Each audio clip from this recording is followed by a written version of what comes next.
Yo, what's up, everybody? We got our last quarterfinal playoff series here between Small Brain No Mechanics and Zoomers. Um, Sorry if I'm a little rushed here. Just got home, but I wanted to bring you guys this series so we can look at the rest of the semifinal brackets. I believe both teams are at full strength here. Yet we have Hair Wiz, as he kind of alluded to, back after his personal break uh, for Small Brains, and then Zoomers looks like they are basically at full strength from what I can see. So this is what we got here. Going off to the draft, I know they've already started a little bit into the draft here. So like I said, just bear with me.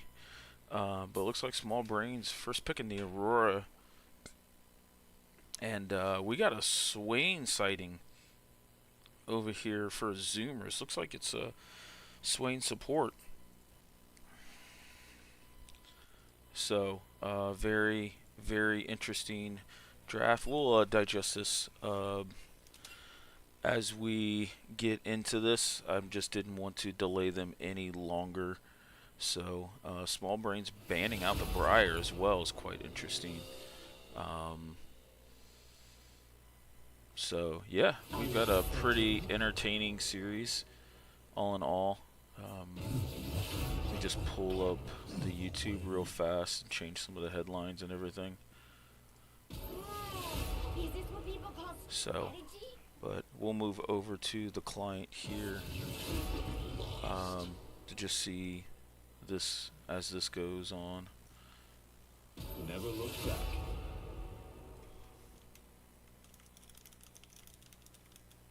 Your commands tire me!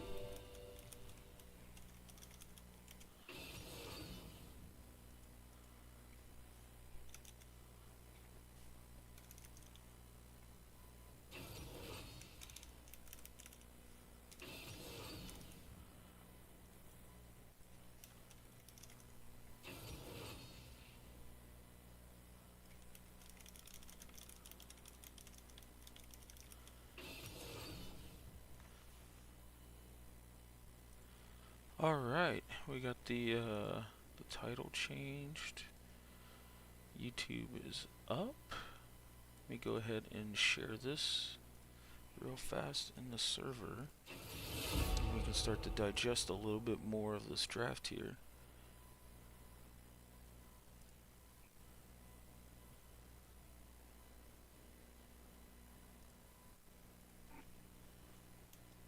So far, this angry.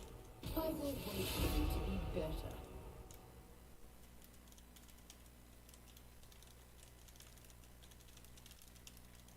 Recharge cancellation fee. You're scared. Good to know.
All right, we have everything posted. We're pretty good here. So, let me go ahead and just drop into the chat here. We'll make this a 3-user chat. That way if anybody wants to hop in, they can. As long as they message me first, it'd be great.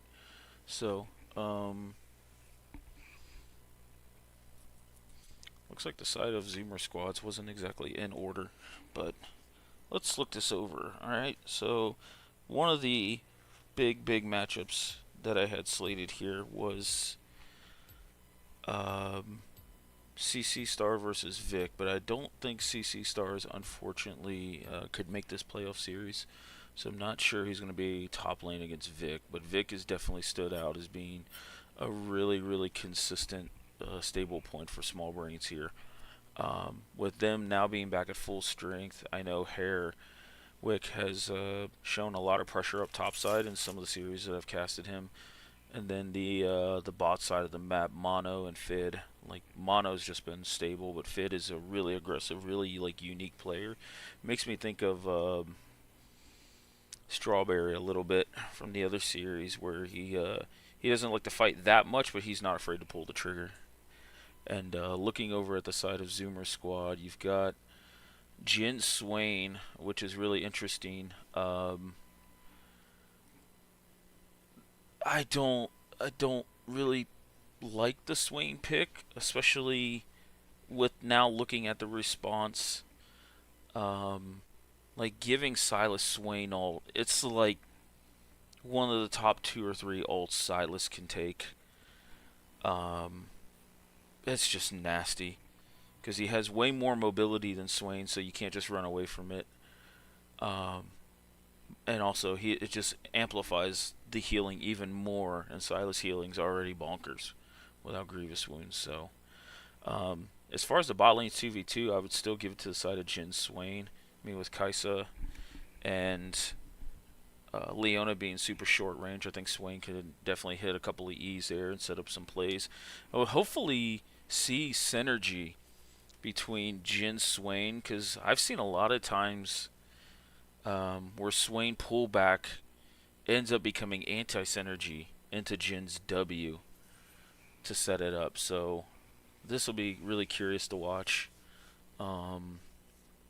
Gwen top in the Aurora is quite interesting. It's very rarely that we see like 2 AP champs up top facing off. But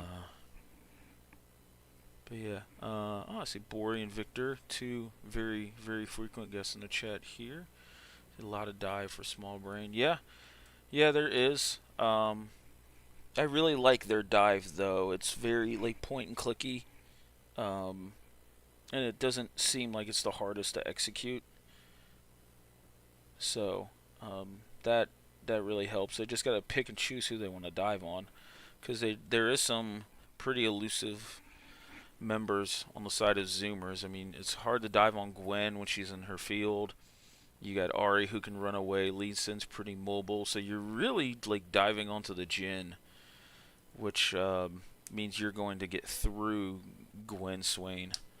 So it'll be quite curious to see how this ends up working out. So we got a Chengi in mid here with Afterpack being top lane. And Chengi's bringing the Grasp Ahri tick over here. Let me end up switching this over. My apologies. So quite an interesting take here. I know Grasp Azir was decent, and I think Azir ultimately used the defensive stats a lot more because he's not as mobile. But I'm not sure how I really feel about Ahri having it, especially with the nerfs to Grasp on this patch. So that's an interesting take. I mean, it makes sense that she can proc it quite a bit into Silas. But I feel like if you're going to play that route, like summon Ares maybe a little bit better, or just going like first strike, just to try and get as much gold as you can. So it's quite interesting overall here. And we are in game. So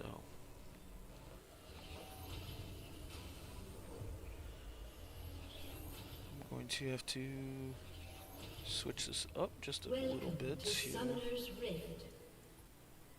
There we go. I think we got everything. Yep. And we got a little bit of level 1 trading here. 30 seconds I say until that, and minions it really spawn. wasn't much trading at all. Just Kaisa got an auto in, and that's that.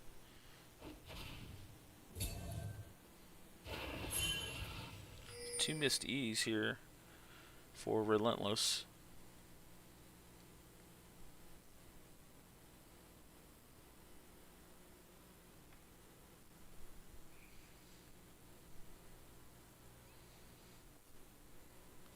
I do like the Ignite on Fit Sticks, knowing that if you're going to start a fight and dive into Swain, like Ignite the Swain, and his healing's going to be cut through quite a bit.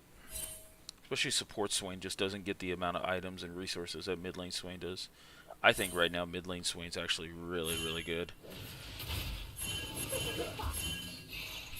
Ooh. A little bit of an even trade there mid. After Pack's doing his best to leash standby here on this red buff. It's quite interesting.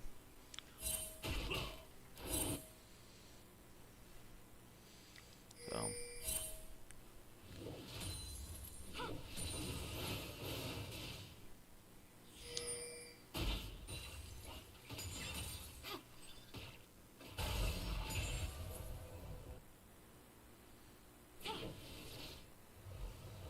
Didn't proc the grasp there, so. Well, there's a nice E by Swain.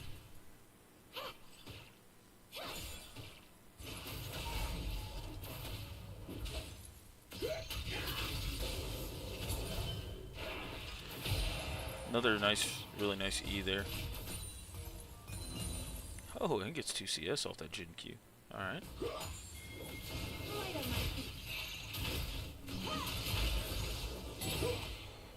Yeah. Electrocute was really, really good. Stanny's still feeling like being down in CS. Definitely not good. But we have an early roam here by Fid and Hairwiz against this level 1. I expect Chingy. Oh! To flash that, but it looked like Fid ended up doing very well with that, but leaving Mono on this weak side here. Oh! But Mono baits him out with the barrier here. So we got a first blood going over the Fid after burning burning Chingy's flash here and still hitting the E on it. But then bot lane, they end up giving one back to Mono. So 2 kill lead over here by Small Brains.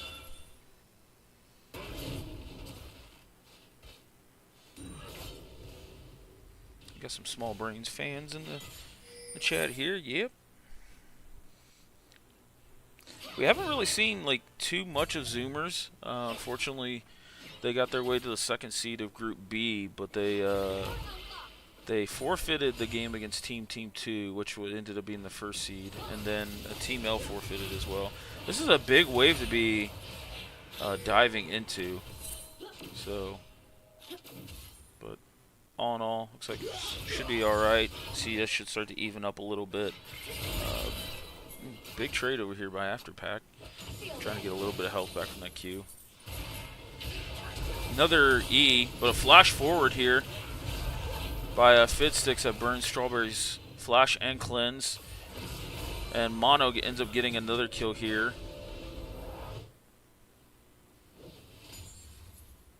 So they're definitely attacking this Swain, knowing that he's got no summoners. And pre-level 6, this Swain just doesn't do much but throw some E's out. So 2 kills now onto Mono.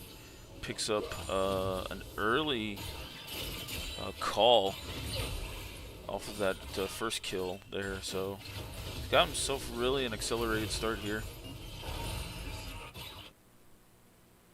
So Stanny did a pretty good job, like trying to get cut into the CS difference a little bit. Good charm here, but ends up taking that turret shot. Oh, but the Lee Sin Q by standby ends up going just wide there. He hits that. I think Stanny's gonna be in a world of hurt, but you got Fid Sticks just roaming around that right now.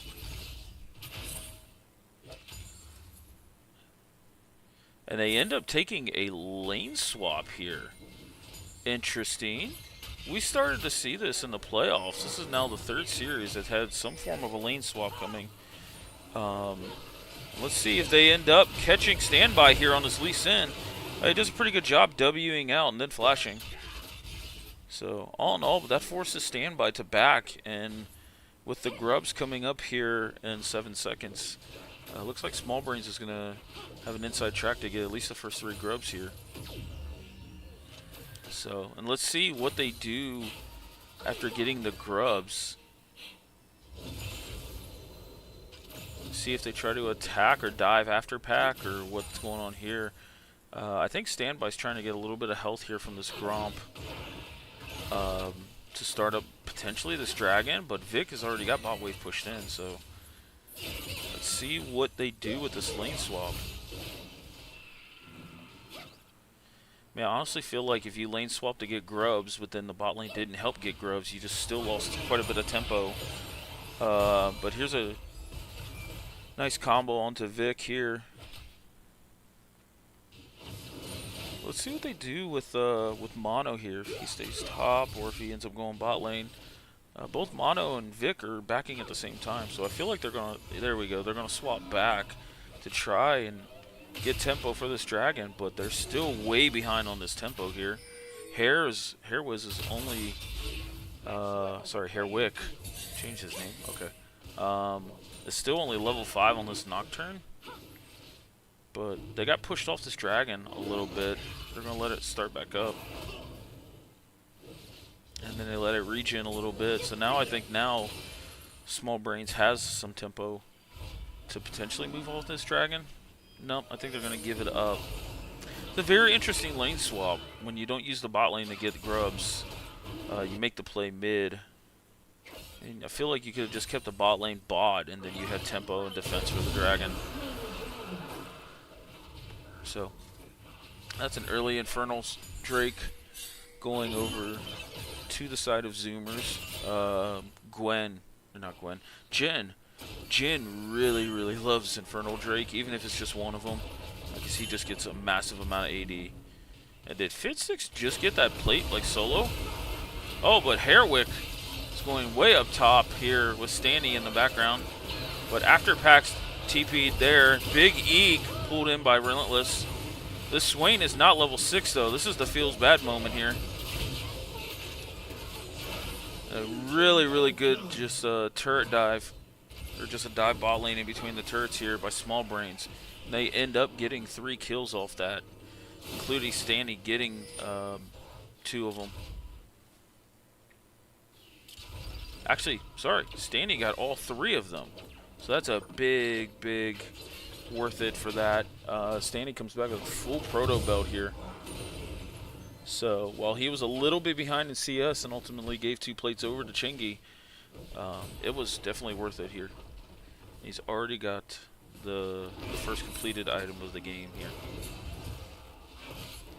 Now to be a feels bad moment for the bot lane of Zoomers getting dove in between your 2 turrets.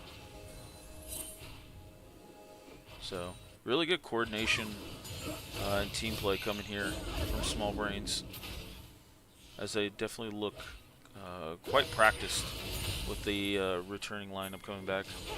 Yeah, that was almost a humongous Gwen moment there.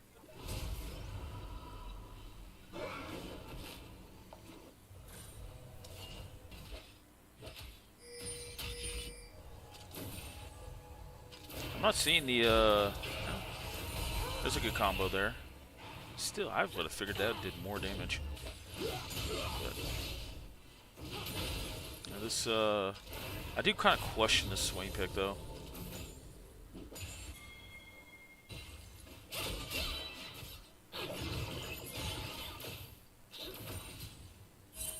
So,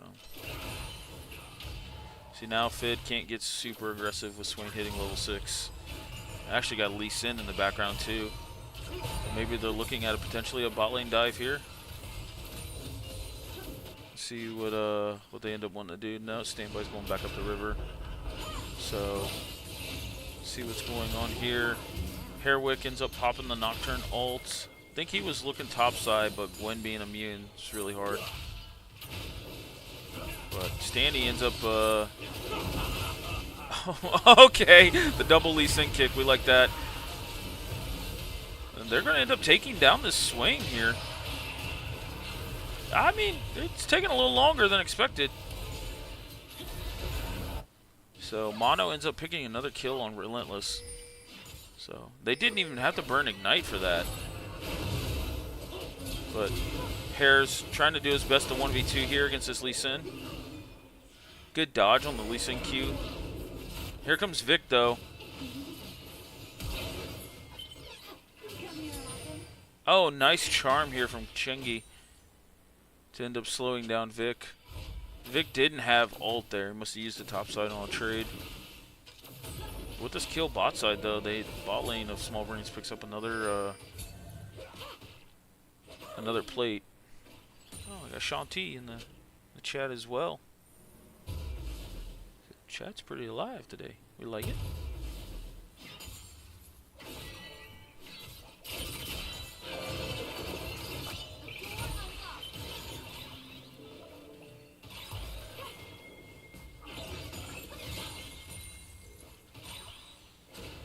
Small Brains has the quick and easy route to 6 gropes here, but Stanny, my apologies, I had the wrong name. Trying to end up going after this Ahri here.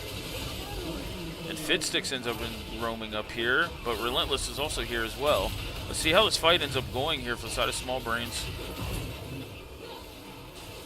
Vic came down from top lane here, so we'll see how this goes. See, Vic's ult's coming back up here really, really soon. All in all, Stanny ends up getting one more kill, and Afterpack ended up getting a kill before he fell.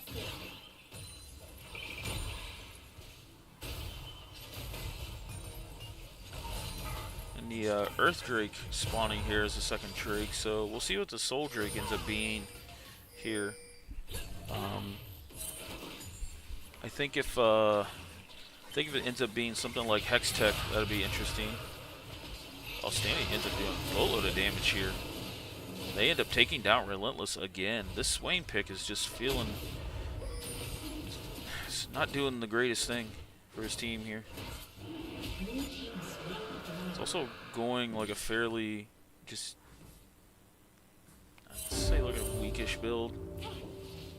It's not the word I really wanted to use, but...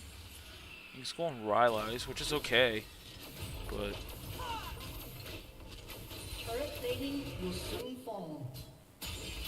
Swain's W ends up stopping Fid's back here.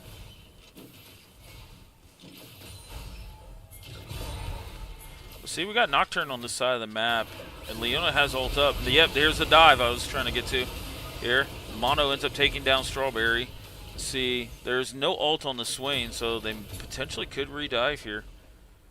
But they got another kill on Mono, so it was worth it. And Harewick, 7 assists so far. Definitely looking really solid in his return. Here's Standby trying to make something happen here. Oh, okay.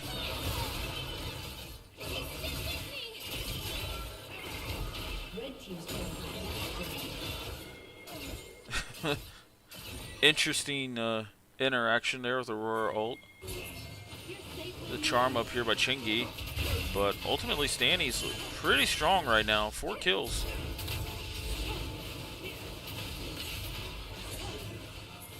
Oh, big charm hitting on Stanny. He's just playing with fire there. Giving away another kill's worth of gold. Ended up going to after. But we got Afterpack TPing in here. See if Swain can keep this. Swain can keep the ult up here, so that's big for their front line. It looks like they're trying to go on the Mono, but now Small Brains is trying to turn on the Relentless here. We'll see how it ends up happening. This is a big, big fight here for Zoomers.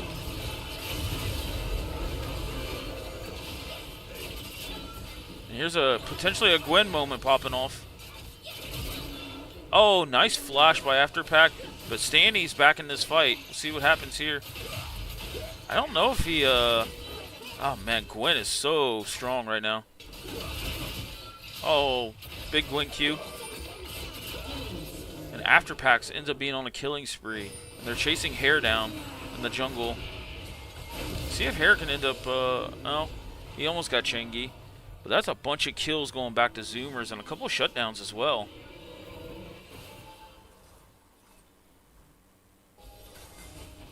Wow. There's a lot of fighting there over that Rift Herald. All started with them trying to go on Relentless, but the Swain ended up being pretty tanky there and stalling a lot of time. But Afterpack on this Gwen now with 5 kills, halfway to his second item. Small Brains is only up by about 2,000 gold, just a little bit short of it. So that W was a misclick by Swain there. But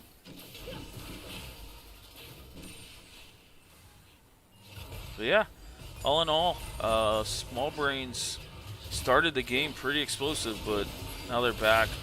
And here's Stanny going after the Swain. I wonder if Stanny's already taken Swain ult, because I felt like that was a much better ult to take there.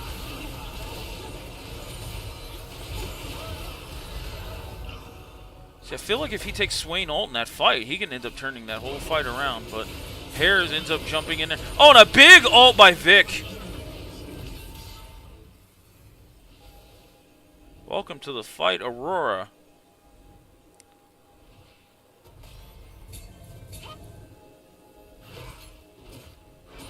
I had a lot of fighting going on in this game.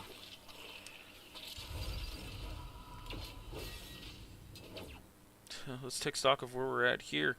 Ends up being, yeah, about a 2,300 gold lead. Both teams have a dragon. You have Mono with 5 kills, Stanny with 6 kills. On the other side for Zoomers, you have what I'm going to dub as the Afterpack show here. With Gwen with 5 kills, halfway again to her second item. Probably already has it in base. Just wants to push this wave in. But now she's pushing back Vic quite easily, which is means she's going to be able to split push and put a lot of pressure on the side of Small Brains here.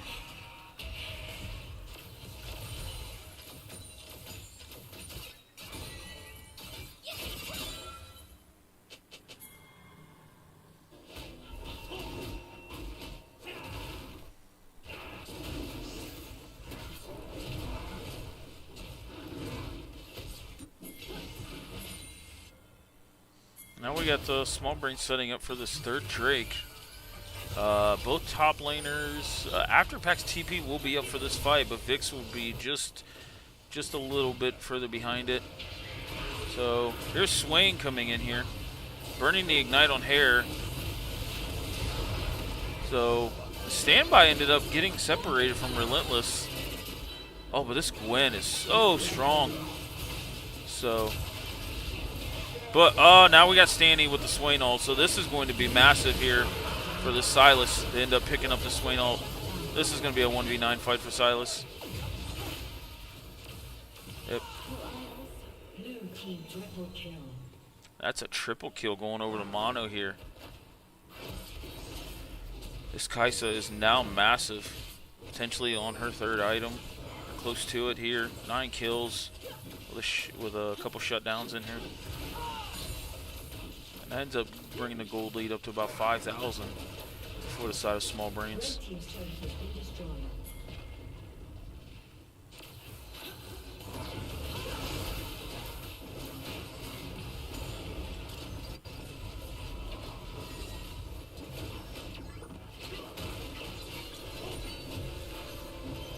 Oh, hello.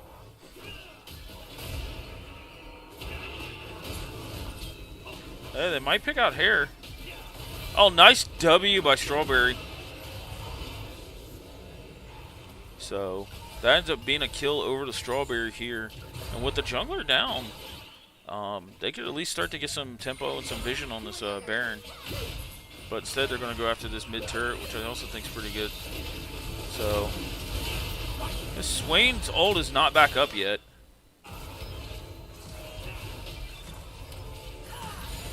Oh, splits the up right there.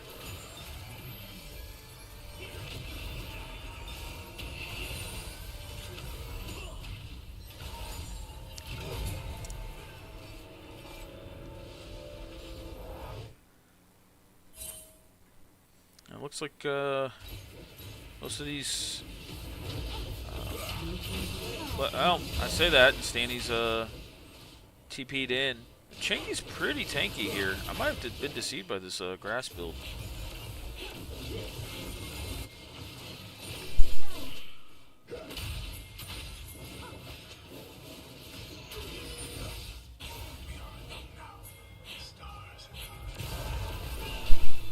Oh, that's a big single target Q by Mono. And a big kick coming in by Standby.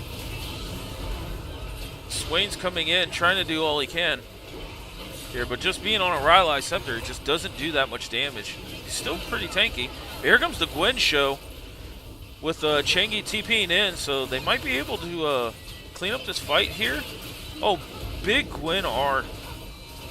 You got Strawberry in the background, too. Oh, failed flash by Fitsticks. Sorry, front row seat to that one.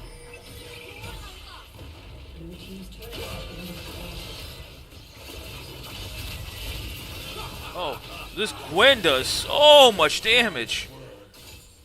And that's a killing spree for Afterpack. TP'd in after getting his second item. And is totally carrying these team fights when he's coming in. I think Bori was right. This is going to be a Gwen 1v9 type of game.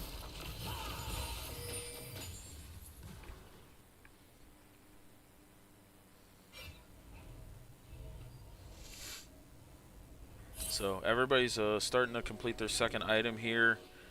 You see Hair on his Nocturne going a little more bruiser build. Stanny doing his best to try and just output the most amount of damage that he can. You got Horizon Focus coming out of Chengi. Strawberry should be close to his second item. Looks like potentially it's going to be an RFC. And we've got a Seeker's Arm Guard out for Afterpack, so he's not going to be afraid to just get in there and dive with that Zhonya's.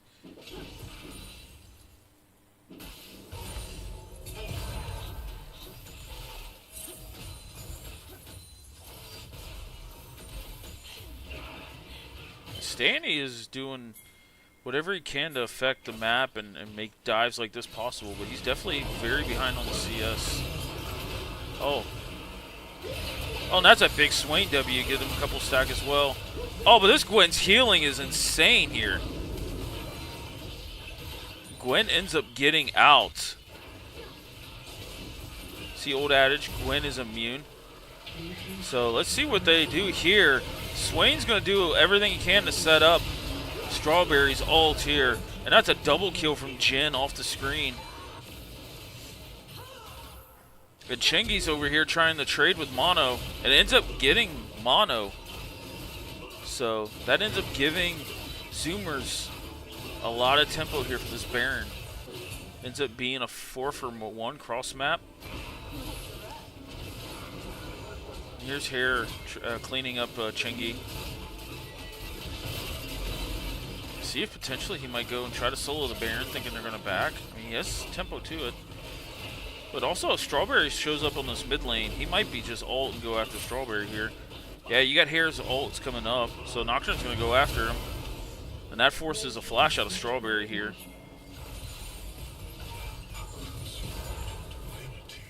And with Strawberry not having flash or ult for this dragon fight, I think he's going to have to actually be on someone's screen to do damage. I like that. So yeah, Swain approaching the 10 death power spike, the forbidden spike.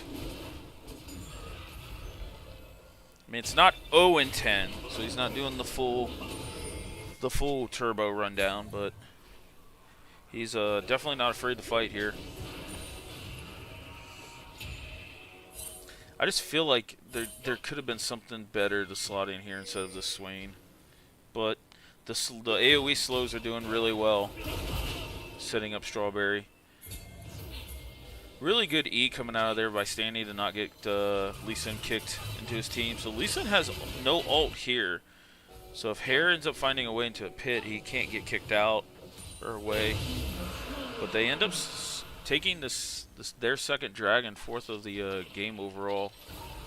And actually, that Cloud Drake helps them out quite a bit.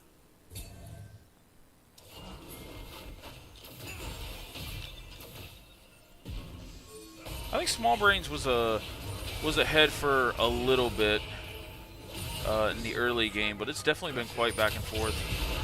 Oh, and we're talking about Small Brains comp having a lot of dive, but they're diving into a Swain, and Jin has ult back up here. They're just diving onto him. But this is Silas with Swain ult, by the way. But, oh my god, Afterpack does not care. This Gwen just completely shredded Silas here. Oh. Potentially? Yep. See if Chengi can, Oh! the Jin trap. That gives Ahri another charm. Or another ult charge. That ends up being an ace over there for Small Brains. Wow, and that almost evens up the gold lead. It surely will after this turret here.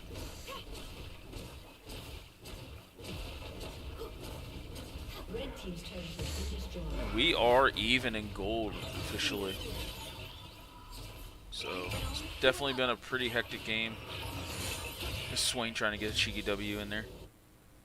I love that ability. In fact, you can fire it from base. Just catch people off guard. So, all in all, yeah, about even gold lead. Afterpack doing what he can to 1v9 these fights here.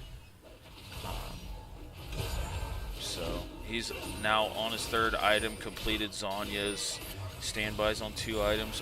Chengi's Ahri on 3 items with a death cap completed. That's a pretty big spike. Strawberry still sitting on 2 items, but looks like he's about halfway there to an IE. And then looking at the other side, you got 3 items on mono with a Seekers.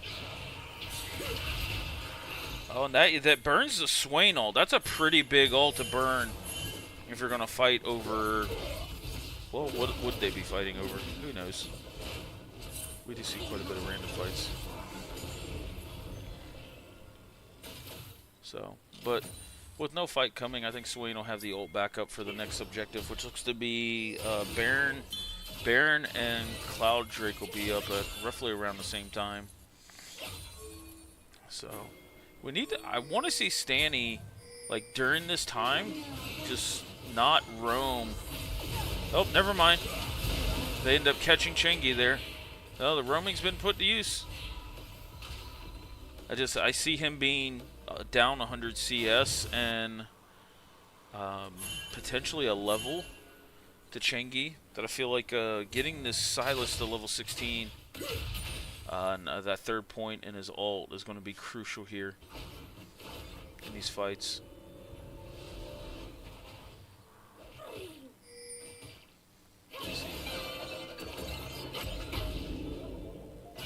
Afterpack burning the ult here.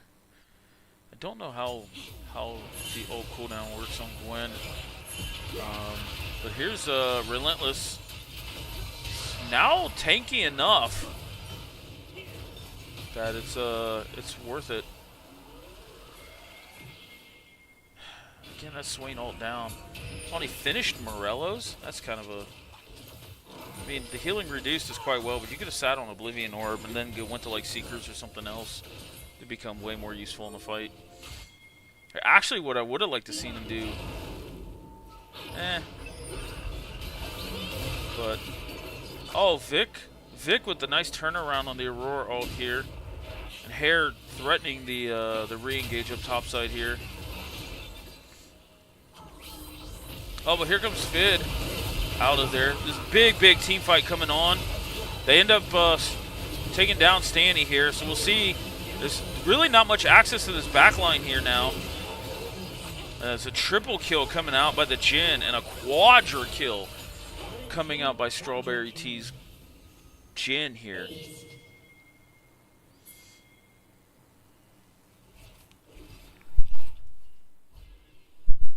That ends up putting this back into about a 2K gold lead here for the side of Zoomers.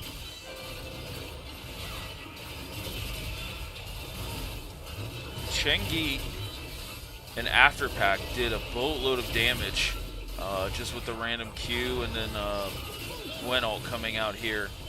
That Strawberry had plenty of AoE damage to end up one-shotting Stanny when he dove in.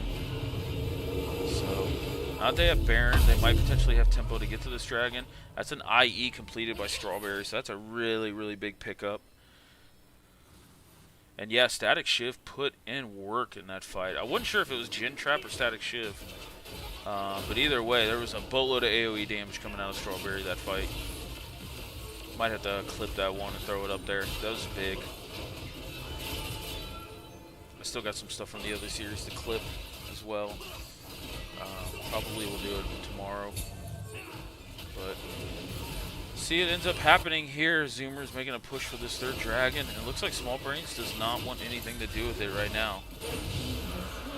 So, I'd like to notice, like, I figured there'd be a level difference in mid lane. There's actually 4. Like, Stanny just not having any CS at all. I mean, now he's bargain buying items here. He won Hextech Alternator and then Spectral's Cow. But we have an engage here by Standby and a re-engage from Hare. I mean, Stanny's only 1 level up with his support, by the way. And actually, he's behind Strawberry in levels. So, I still want to see them like take Swain ult in these fights and definitely do what he can.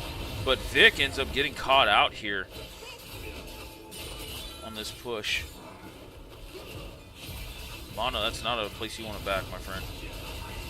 Also, if you back around your inhibitor, it's so much quicker just to walk to base. It ends up being like 6.5 seconds compared to 8. So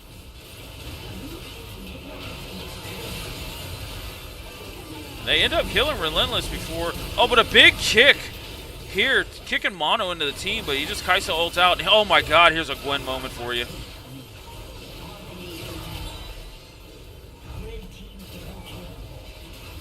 And that is Team Zoomers taking game 1 here from Small Brain No Mechanics. With a very, very superb performance on Afterpack, and then Strawberry picking up a lot of kills in these team fights to get ahead.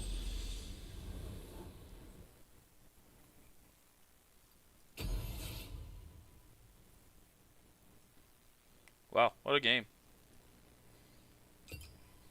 If anybody from the league, Bori, Victor, Shanti, like to join, give us their thoughts on game 1, feel free.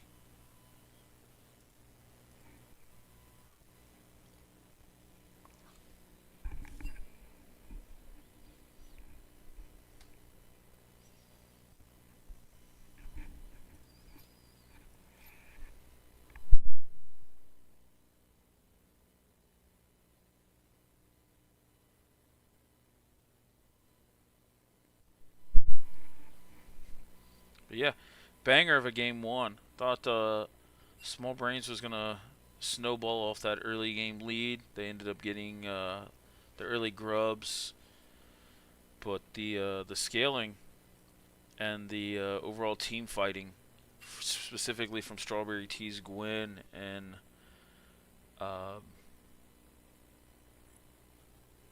Stanny's, no, not Stanny, sorry. From the Jin, game 1 ended up turning the tides, especially in that top lane fight.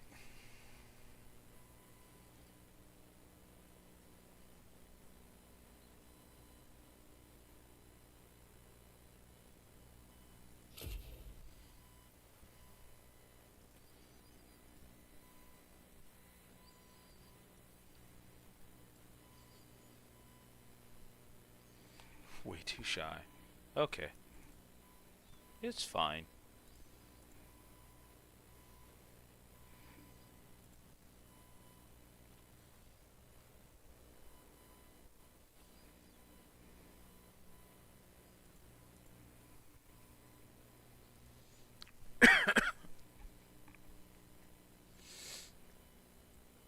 See, we got a Zenma in the chat as well.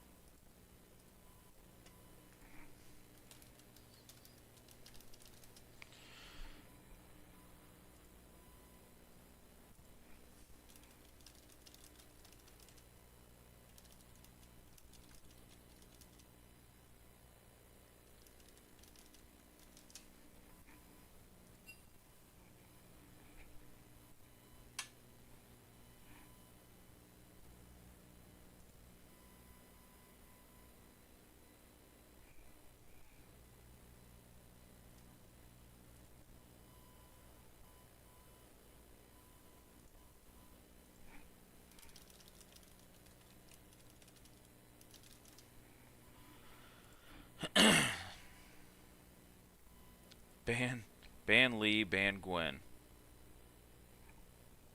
That's my input. I definitely agree with the Gwen ban. I felt like the Lee Sin ban. Um, I don't know. I think that might have been the one thing you might be okay with letting through. But yeah, the Gwen ban is really needed. Sorry. So while we are waiting, let me see if we can actually go back and just check some of the damage and everything from the previous game, because I know I got off that in-game lobby screen just a little quick. It doesn't look like it.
Hello. Hey, what's up? What's up, CLT? Thanks for Nothing. having me. Oh no, I appreciate you hopping in. What was? Yeah, this is a series that I'd like to share my inputs into, especially because it's two teams that I think are really strong. Yeah, yeah. I was With how close game one was for a majority of the game, going to be looking like a very interesting series. Yeah. What do you think of that game one? I wasn't like super focused on game one. I was watching it here and there because I was in the middle of doing other stuff as well. But I do remember seeing it was like 6 or 7 kills favored for a small brain no mechanics early, and then all of a sudden somehow it became more and more even until eventually the Zoomers were able to win the game, which I thought was surprising. Yeah, that Gwen pick like carried a lot of those team fights. I was also surprised when I saw the name tag for the Gwen. It wasn't CC Star. It was Afterpact actually, and that's Chengi, the Boomer support playing mid. Yeah, yeah, and played it quite well on the Ari here. Yeah. Yeah, somehow it became. I remember the Silas was doing really well early, but then all of a sudden, when I was tuning in at the end, I saw it was Flame Horizon and level 18 Ari, so that was really impressive. Yeah. I don't. You got the stream up because we are in draft for game 2. I have the stream up, but now it's muted. Yeah, 'Cause I it'll. don't want to. I don't want to hear the echoes and all that. No, you're good. You're good. It's it'll switch over here in a sec, but we got kind of an interesting pick coming out from Zoomers here. We got a Zoe R1 Oh no. over here, and I think it sounds like you know what that could be. I know what that could be. Yes, I've seen it in one of the matches Zoomers played before. I don't remember what the team they were playing against. I think it might have been Load the Cannons, but when you see the first pick Zoe, there's one person in mind who's going to be playing that on the side of Zoomers, Yeah. and it's not their mid laner. No, it is not. I think if I remember correctly, the last time they played it with an AP mid, and the team that they were against, yeah. it was Oh, you were right. It was against Big Back Laners. Yeah, I it was remember BBL. It was Low the Man on ADC. Yeah, And- he played Ashe, and he ended up buying Whitson and Maul, and Yeah. could not die. But this time we see Zoe again. Could be a flex pick. Yone could go top, and actually Zoe support's still pretty viable too. So I don't want to jump to like too many conclusions here, but Zoomers has played Zoe in the jungle, so we'll see what comes out of there. I think that Nocturne ban's really pivotal. I was about to say that like Nocturne could just jump on the Zoe whenever and kill her. Oh, I think my stream. Well, I'm watching the draft through the stream. I'm not logged onto League right now, and Yeah. I'm also just watching off at the delayed YouTube, so I don't see the Nocturne ban out yet. But I could see that being really strong into Zoe, Jhin, two immobile carries, Yeah. so Nocturne can get on top and fear them. Here, I actually just sent you to spectate if you want to Oh, thanks. look at it real time. Sometimes I forget just how behind the YouTube stream can be. But yeah, we end up seeing is that a missed ban on the blue side of Small Brains? Oh, it's a Jace ban. Okay. So Alright, so they're respecting some of Afterpact's potential picks up in the top lane. I think they're calling the bluff on the Zoe. They're fully expecting that Zoe to be jungle yeah, and Yone to be mid. But that's also a Briar being locked in. Oh! Wait a second. So Zoe support. Zoe Jhin actually sounds pretty dirty. Oh, but look at what we got in Rammus. response. Oh, This is a Hairwick special here. and that seems really strong into both the Yone and Briar here. Yeah, and I mean Jin's never gonna punch through this Rammus late game. No, he won't. Also, like Rammus does pretty well. It's not as good as like Gragas, but like Ghost Rammus coming up to a melee mid laner, the proc Yasuo ult is pretty with the insane. Q? Yeah. It's a small knock-up, yeah. I Yeah. was thinking the ultimate with the Powerball could also Mhm. be a much more long-range knock-up for Yasuo to follow up on. This. But I do like Small Brain No Mechanics comp here. It's a very go-forward press R. What is this Annie? Just wombo Wait. combo. What? Okay, so it is Yone top. I think I Annie- think it's Annie Yone mid, top. Zoe support. Or Zoe mid, Annie support. Yeah, I don't know. This is going to be interesting here. So, I like these exciting drafts. Mm-hmm. I mean, anytime you're part of the draft, I'm pretty excited. I know you cook quite a bit. Oh, I do like to spice it up. But not certainly not as much as the Zoomers have been. No, I think they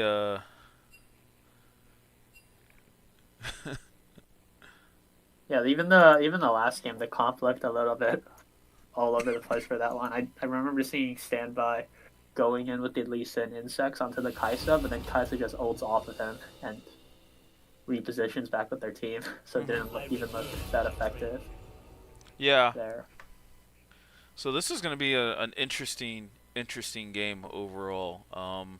If you had to pick, where would you side with on the draft? On the draft, definitely small brain no mechanics. I feel has the more cohesive comp, and it seems a lot more yeah, like cohesive, right? You can identify clearly what the theme here is. It's a dive, go forward comp, press R, get the wombo combos. Meanwhile, Zoomers have sort of like a pokish comp, I guess, with the Zoe and Jin, and potential long range catch with Briar and Yone. But I agree with Bori in the chat. I'm surprised it's not a Zoe jungle, to be honest, because that's a standby trademark. Yeah.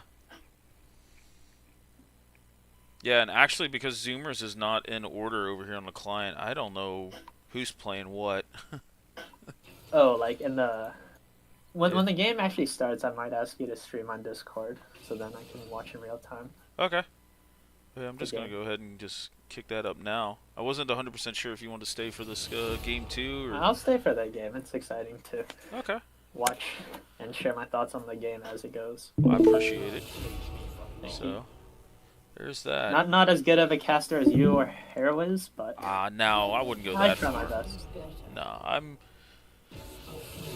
I've received some pretty good constructive feedback, so I'm gonna take it all in. It's my first split casting. You've been doing a good job. I appreciate it. So, we'll see. We may try to get my own team in the league next year. That'd be fun. Yeah, it would be. Yeah, this is our first year too, or first split series season. I don't know what you call it, but it's been fun playing League like semi-competitively in Yeah. 5v5 environment. Yeah.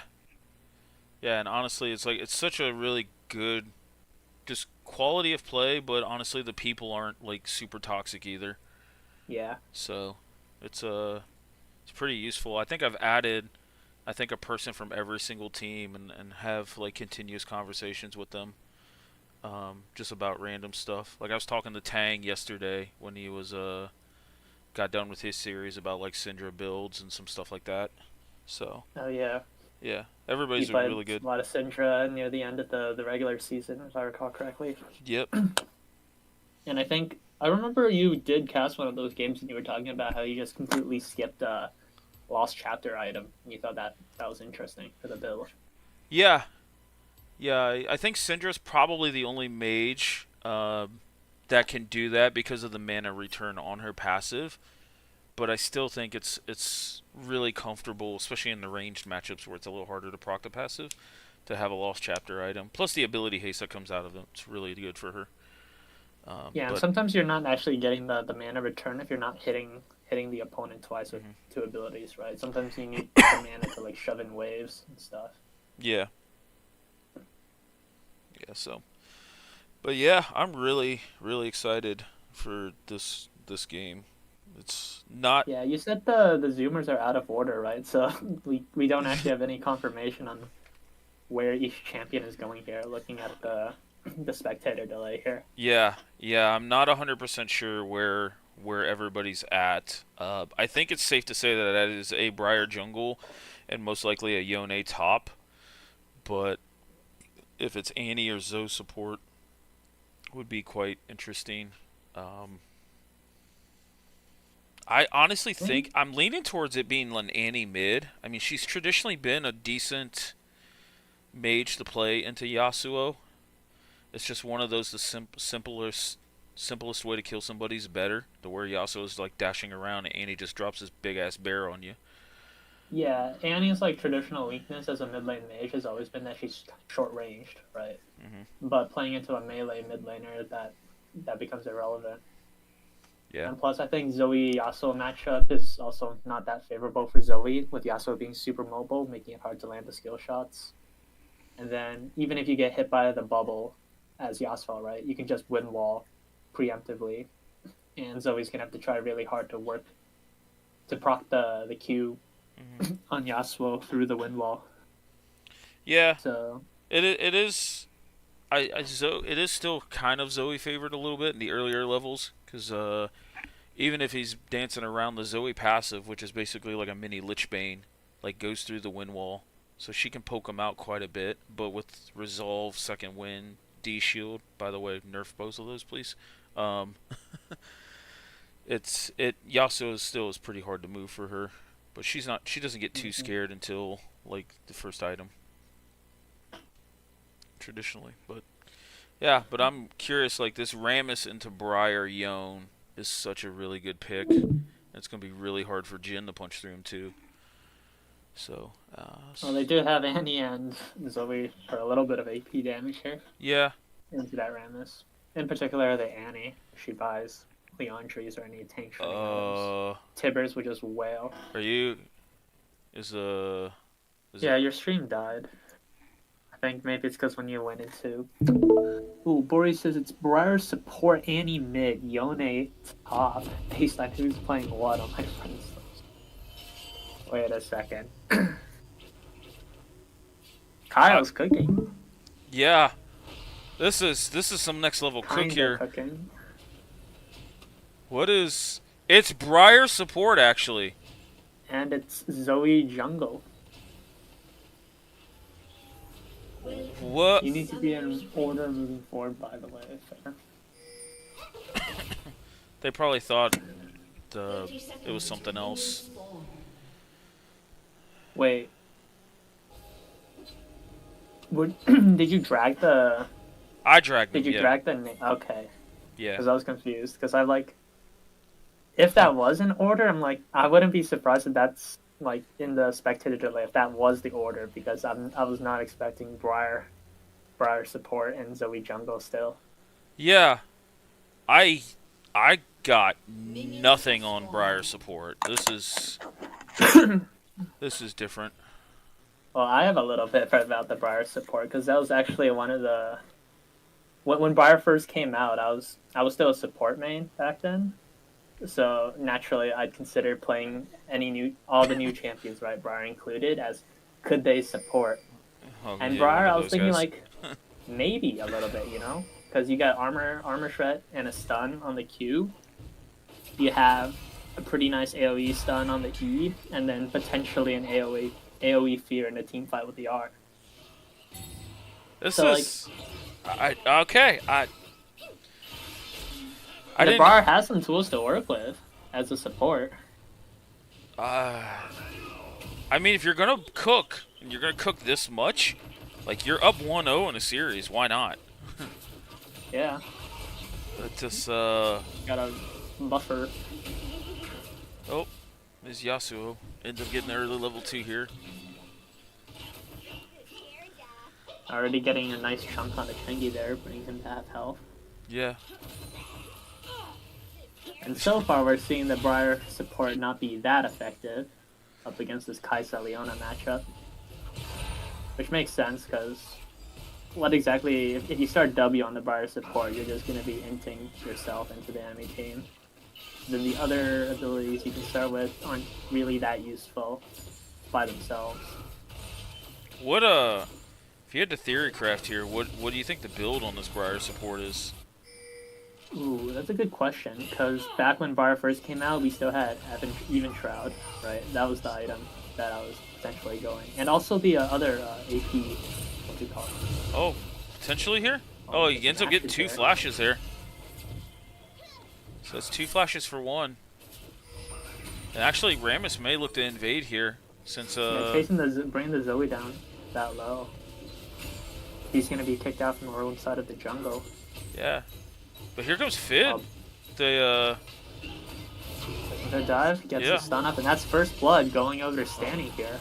Meanwhile, here comes the Briar support locking up. what am I watching here?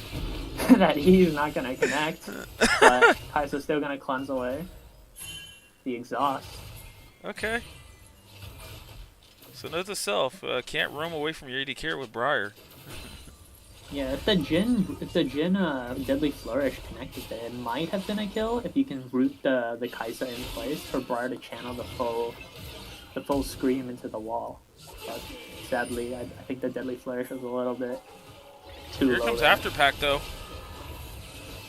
But the Zoe Jungo's here for the counter gank. Heroic is gonna fall asleep and is gonna go down to Afterpack there. Nice counter gank. Oh. They end up pushing in this bot lane here for Mono. So, let's see if Zoe... Oh, Zoe ends up landing that's a long range bubble. Yeah. Gonna fall asleep, but that Q is still gonna connect. Oh. After Pact going in with the... I don't know what the E ability is called. But that's 2 kills going over to this Yone. That's actually big. Oh, that seems like a... Leona's going in. Gonna have to flash away from that. Oh, nice block on the stun. The Q stun there. Here comes another bubble. That one's not gonna land, sadly. Oh, but big stun here on the Briar. Strawberry ends up getting a kill back here on the Jhin. The Rammus does not have taunt up, so I think Jhin ends up walking away from this, potentially. Yeah, maybe. I'll land a little knock up. Potentially a final taunt, but the clan is just gonna keep Strawberry Tea from hitting the Rammus too much. Oh, okay. I see a little bit of this tech. He kite around the jungle camps and use Hex Flash to proc Zoe W to do damage. Okay, That makes sense. I see this. I don't think the Zoe was running Hex Flash in that game against Big Bad Laners, no. Because I remember it was like Dark Harvest or something. I think it was at the time. So wait, he's actually done this enough times that he knows like what keystones to take when? Holy cow. This guy's cooking. And even though he was chased out of his own jungle, level 3, he's managed to pull off, well, a successful counter gank and then a gank in the same lane with that long range E. So this Zoe jungle is putting in work. Yeah. And with the Hex Flash tech, it's also clearing well too. Yeah, that was the one thing I as well was... as the Zoe jungle could be. That was the one... Oh, okay, Vic with the sidestep here. No, that was one thing that impressed me is, like, it was a Zoe jungle with no faded ashes. And it still cleared, like, really, really well. Uh-oh. Ooh, another long range bubble, but Rams is here to block. But ended up getting Mori's the fresh asking, does Briar E shut down Leo engage? It makes sense, right? Because you can just scream away the Leona when she goes in. Okay. So I guess it's just like a worse Alistar. Yeah. A more offensive Alistar, definitely. See, I stand can by. definitely put in more damage, yeah. Oh, Ooh, here's the an Fate ult in by Shield Afterpack. coming on onto the Aurora. She's gonna hop away to another realm, but she's gonna live on a sliver of HP there. But without teammates, Rams is coming back though. That's gonna taunt and lock up Afterpack under the towers. Heralick picks up that kill in return. Yep. And that's actually really, really good for the Rammus, because he really likes a lot of gold to just get accelerated, especially at Thornmail early. No, they did nerf Thornmail though this patch, I think, right? Yeah. Yeah, but I think they nerfed the armor, but then the flat armor it gives, but then they buffed the armor ratio for the return damage. Because I actually think in a I thought world... it was the opposite. It was like 20% to 15% or something. Okay, So it's like better, I guess, for low armor, but worse if you're stacking a lot of armor like Rammus is. Oh, here's that counter! That's gonna slam Leona into the wall here. Rooted up by the Deadly Flourish, but Relentless is gonna be brought low from that. Mono that just engage. hit 6 right as that fight ended. Oh, there's the interaction. I think potentially Ori was pull it hinting up. at. Ooh, nice cancel on the W. Vic's having a really rough laning phase here. Yeah, but here's Rammus ends up is being here. Rammus. Gets the taunt off, but there's no follow-up. And without the Thornmail and sufficient taunt duration, looks like Afterpack's gonna be perfectly fine there. As here comes Standby for the counter gank. Just gonna scare them off and let Afterpack safely catch this large wave. Yeah, they're stacked up in the top lane. Yeah, and that's going to put Afterpack in the realm of like a 30 CS lead. He's in a really great spot right now. The curtain call's coming down from Strawberry Tea. That's gonna pick up Fit Sticks. As more action's going down mid, Stanny's gonna get locked up by the stun, flushes away from the Q, it's not gonna phase him off. But the Rammus is... Oh, but here's going to Tibbers. be- Oh, yep. Oh, but the Q. This Zoe jungle is putting in so much work. Especially as a really good counter ganker. Yeah, I guess if you line yourself up, you can assist, and you can assist from basically in the river if you land the perfect E through the walls.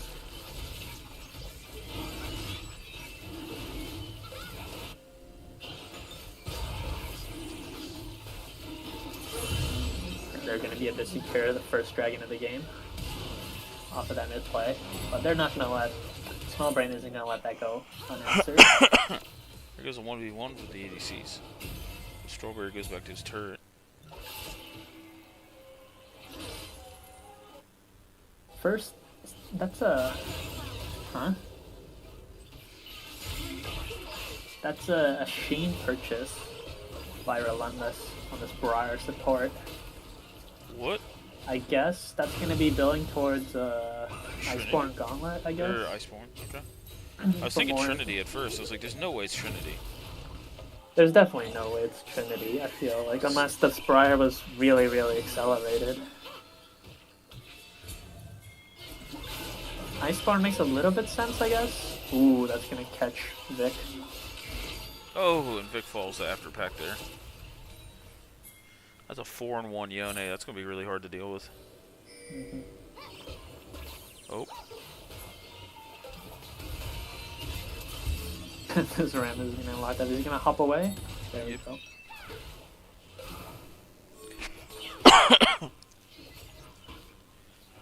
Yeah, the tech with Briar you can do. I guess it's even easier when you have lots of long range supports. You see like Zoe Bubble or Deadly Flourish from Jhin. Is that you can Q someone and then while they're stunned, you can channel E into a wall, and they won't be able to free themselves from the stun before you can get the E channeled enough for the knockback.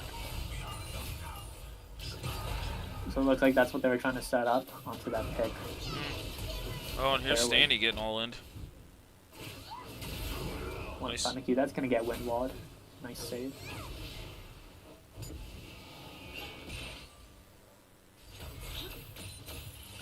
This is but a fragment of infinity. All in all, it's only about 1,000 gold lead over here for Zoomers, so.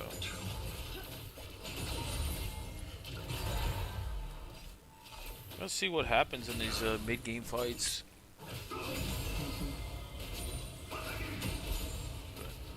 Looks like Zoomers is catching the second batch of grubs. Yeah, I think Small Brain is gonna let that go uncontested as Vic has to recall and Stanny's still low. Yeah.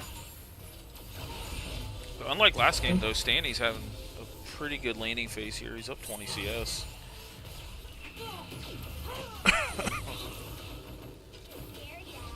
I was under the impression that Stanny was having a great laning phase in the first game, but things Like fell he- apart later on in the mid game. Yeah, I felt like last game he got access to a lot of gold via kills, and he was doing really well. He was keeping up with Chengi, but then he never side laned enough to keep up with experience in CS. Yeah, 'Cause, I mean, Chengi was level 18 and Stanny was level 14. ooh, Bori's right. If you go a Sheen item on support, then you're not able to choose Bloodstone as your support item upgrade because they both fall under the same class of a Spellblade item. Oh. Interesting. I did not know that, but I have not played support in quite a while. It'll be interesting to see if Briar's gonna stick with the, because Bloodstone makes the most sense, in my opinion, for your support upgrade on Briar. Because your whole idea is going in and being able to amplify damage by doing. Oh, but they so. catch this Briar out here. Gonna channel the screen. That's gonna slam Airwick into the wall.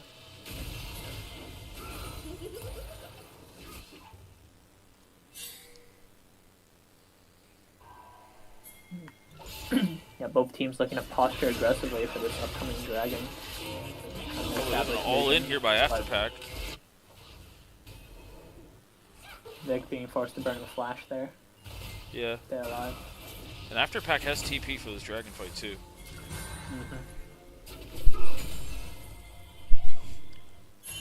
You got Hairs on the other side of the map now. I don't think he can do his topside jungle.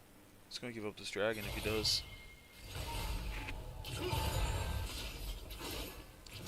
And Afterpack takes the first turret of the game.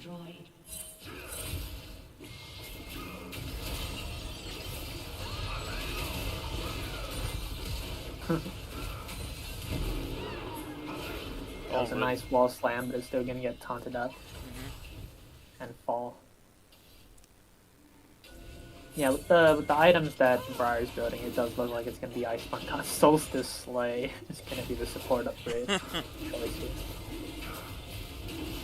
Jeez. I don't actually play Briar, so I don't know if Briar has inbuilt like healing amplification. Because if she does, potentially the heal from Solstice Slay could be more impactful.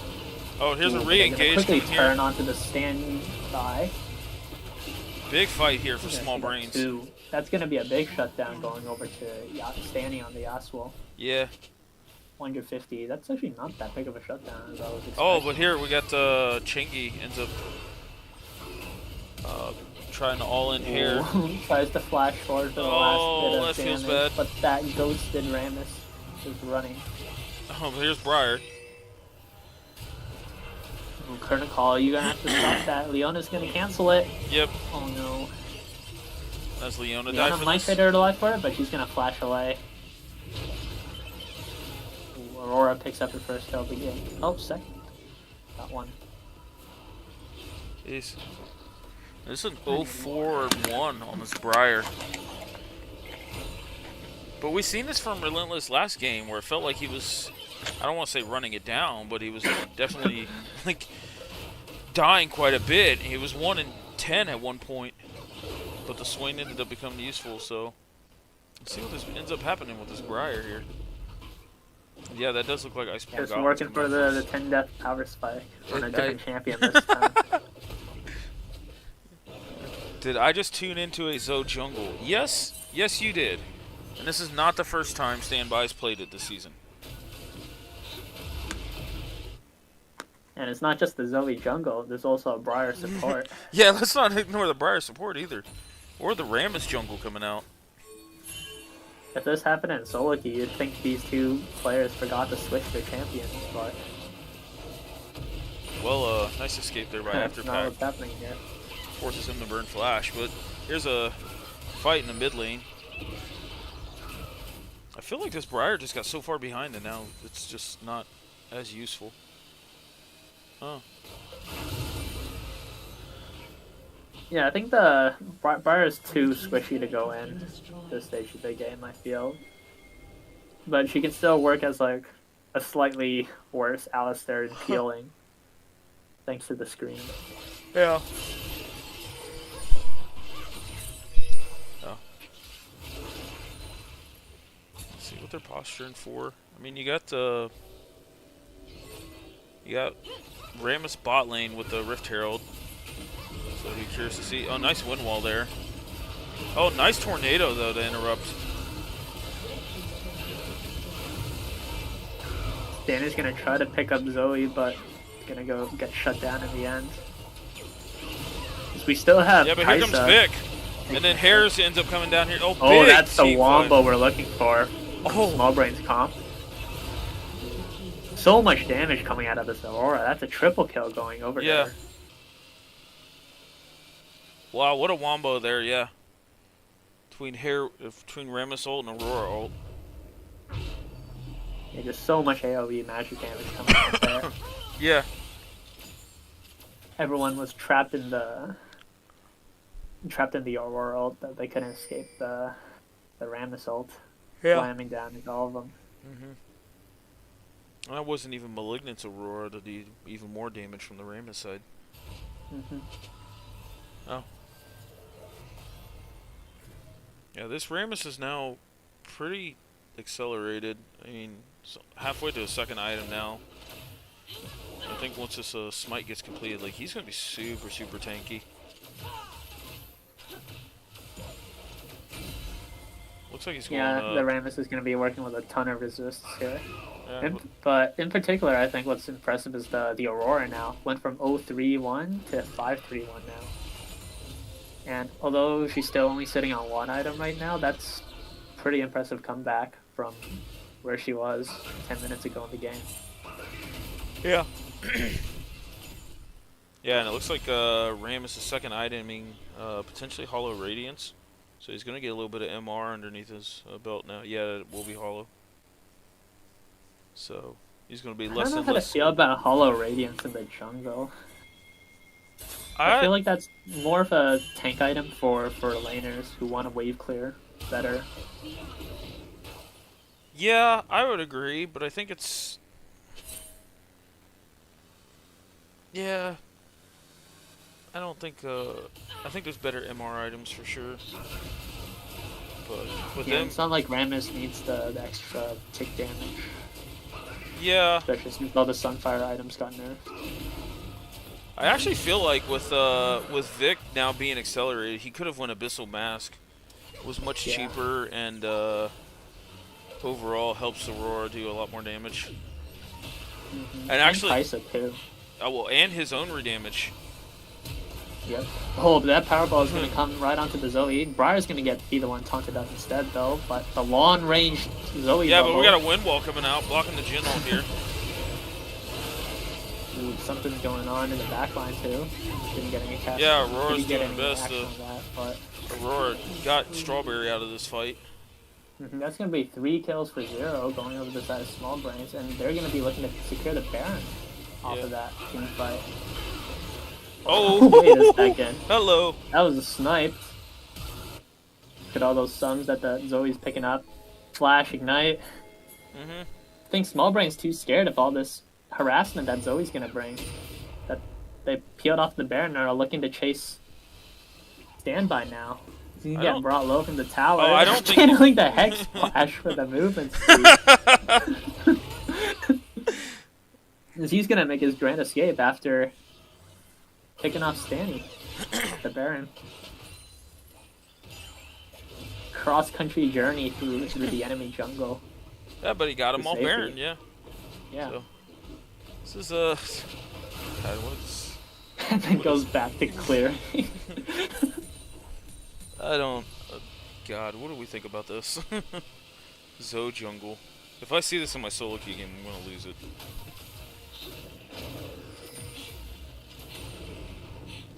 And to think out of all the mages that play in the jungle, with Faded Ashes coming out, last split, seeing stuff like Brand and Lilia, it has to be Zoe, of all things. And the Zoe's not even going Faded Ashes. That's the first item. Yeah. Storm Surge, and looks like she's building towards Shadow Flame next too. Even Full with- Magic Pen. Yeah. There's Hollow Radiance coming out with MR boots from Hair. So I think he's gonna put up a pretty big front line into this MR. Yeah, if Rammus or Leona is able to block Oh! Zoe skill. Bye, that's Annie. another- Oh, but here comes a Well, then Briar here comes ult. the Briar connecting. That's the AoE here coming out into the Fate Seal from After Pack.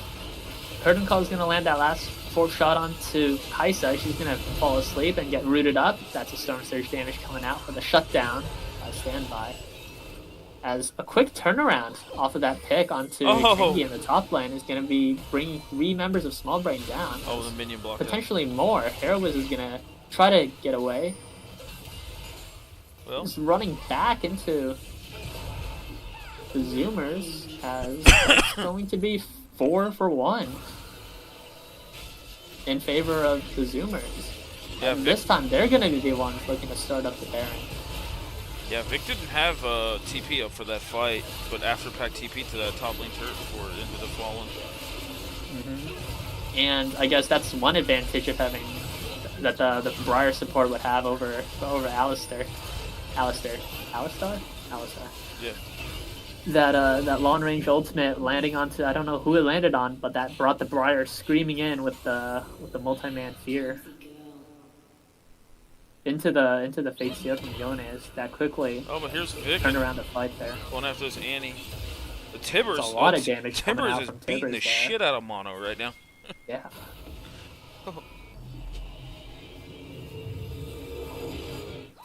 Wow. This 1-5 Annie putting in work. Yeah.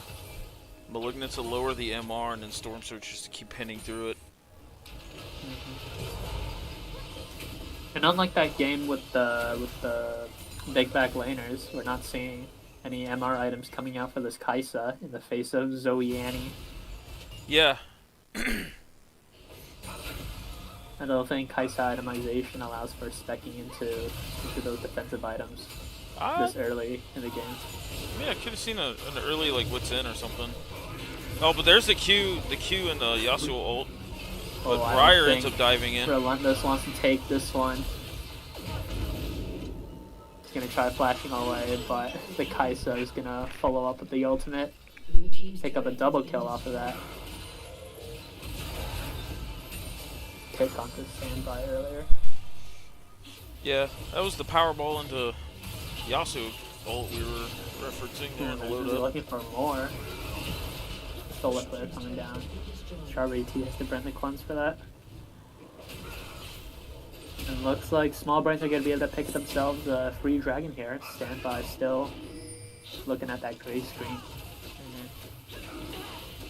We do have Afterpad lurking around in the jungle there. I think he might have been spotted out on vision by that control ward. He's going to be able to get his recall off safely with the Baron enhancement. Yeah. And actually, it ends up being an Infernal Soul on the map now. Ooh, Soul Point. But yeah, Small Brain's getting the Soul Point. But that Infernal Soul actually helps out quite a bit, especially with Yasuo. He gets rewarded a lot more for raw AD now. He also gets reward for more raw AD. Yeah, they improved the AD ratio on some of his buffs. Oh, big Another flash! pick off, and Oh, here by comes the Aurora. Big damage out. Oh, this Zoe. Ew, brought Zoe. Yeah, I was just noticed that at the end. I saw the Kaisa HP go from 100 to 40% of one Zoe Q. Oh, He's gonna get the knock up into the last breath. Ignite's taking it out, no cleanse, but the Rammus is gonna try to look for that kill in the end. oh, nice dodge there. Afterpack doing all he can here. Is this potentially game? It might be. They don't have the Baron, but they do have a wave. Well, Mono's responding to top lane, so I think they get in him and then they're out. Yeah. As long as Doesn't look like they can end here with the Chengi respawning soon. They could potentially... Zumas could look for one more kill. Oh, there comes the Briar R. Onto the... I think they all end up dying here, though. They gotta run. Gotta run, but that's a phase rush. Zoe picking up spell after spell, getting that movement speed off. Ignite's gonna be ticking big down stun. on Aurora. That Solstice... Solstice Slay heal is gonna keep Vic alive off that Solar Flare proc. The Fistic is gonna go down instead for that. Overall, I'd say pretty favorable outcome for Small Brain No Mechanics being able to come back from the Baron and pick up Yeah, they end a up. Dragon inhibitor and several kills in return. Yeah, and all in all, now they're about 2,000 in the gold lead. Yeah, Bori in the chat. 8 deaths is almost 10. It's factually correct. Just saying. I'd like to know if Bori's ever actually played with a with a Briar supporter. Was that you? Might have played it with him. It could have been me playing the Briar support back in. I do remember I have a clip of me 1v1ing a Malzahar on a full support build because I don't remember if Briar was busted on release, but the healing and damage reduction on the E was really strong back then. If I Yeah. recall correctly. I also don't think that the Malzahar I was 1v1ing was that pretty good because he just kept letting me wall slam him over and over. Oh, here's But Sandbuzz gonna get hit by that NATO.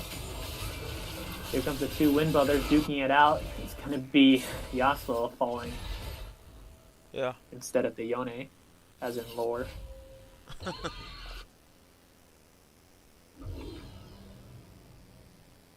I'm actually surprised you guys specifically haven't cooked a Yasuo Yone comp. This sounds like something you would do.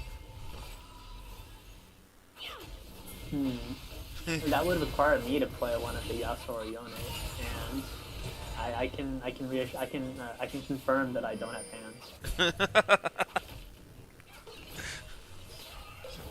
That's fair. Yone's not that hard. That is true. You just press C and then you right click people. Oh, there you got hair over here. I fall asleep. I'm just gonna jump away over the wall. Yeah. Pretty critical ultimate to burn though before these two upcoming objectives spawn. Yeah. He does have Ghost up, so. But here's the Ooh, but Aurora. here Oh, comes they're the going after World. this Briar.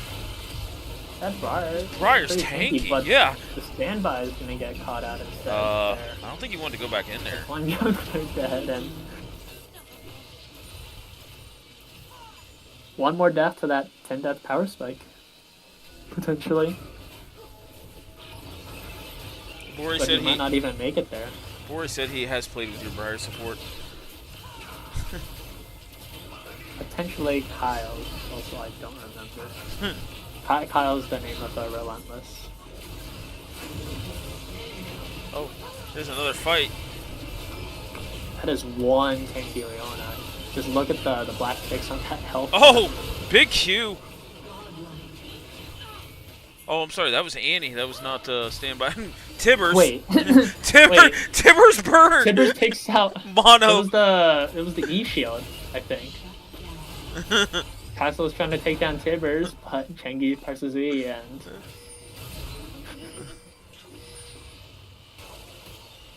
Yeah, that's a critical carry taken out before this dragon spawn. Now that's gonna be soul point. That's gonna be soul. Oh, but they end up getting Relentless here.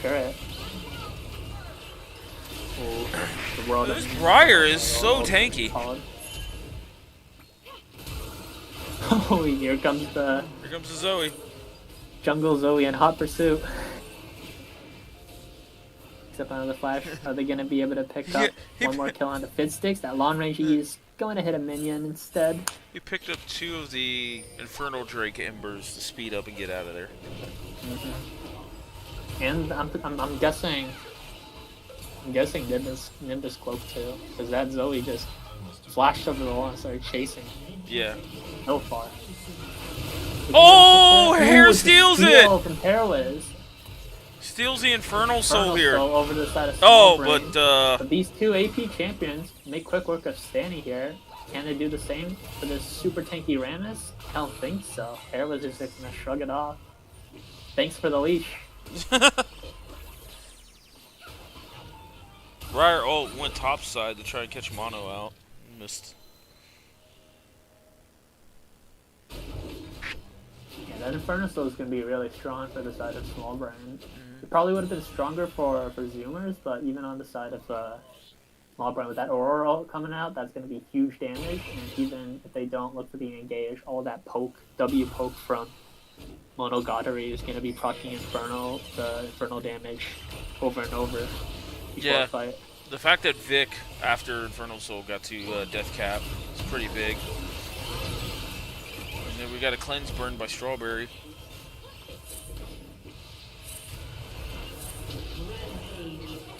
We got these 2 tanks separating these guys. Here comes Vic. Oh, big ult here by Afterpack. Nice Seekers there by Mono. Here's a re-engage here. Yasuo ulting off of the Powerball. Oh! This Finished off by that Baron minion. a cannon minion. Oh, man.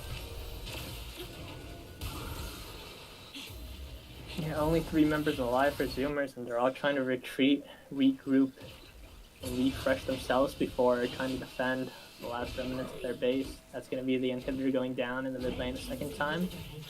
And now, working on the bot lane tower, picking up 2 inhibitors now.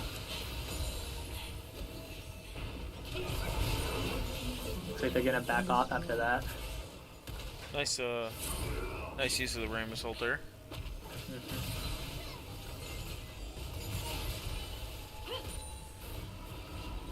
See if they can P1 back. could have ended there, I feel. I was eyeing the Aurora cooldown, and with only 3 members like remaining for the side of Zoomers, I was expecting them to try to look for that final finishing fight. But playing it slow also works. Yeah.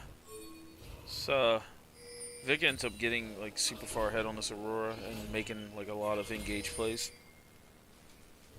For Small Brains, ends up really turning the tide of this. I mean, now they're up 3,000 gold lead. We'll see what happens here. Looks like a group in top here for a 5-man push. Only Well, 3k at this stage of the game is not that big, I think.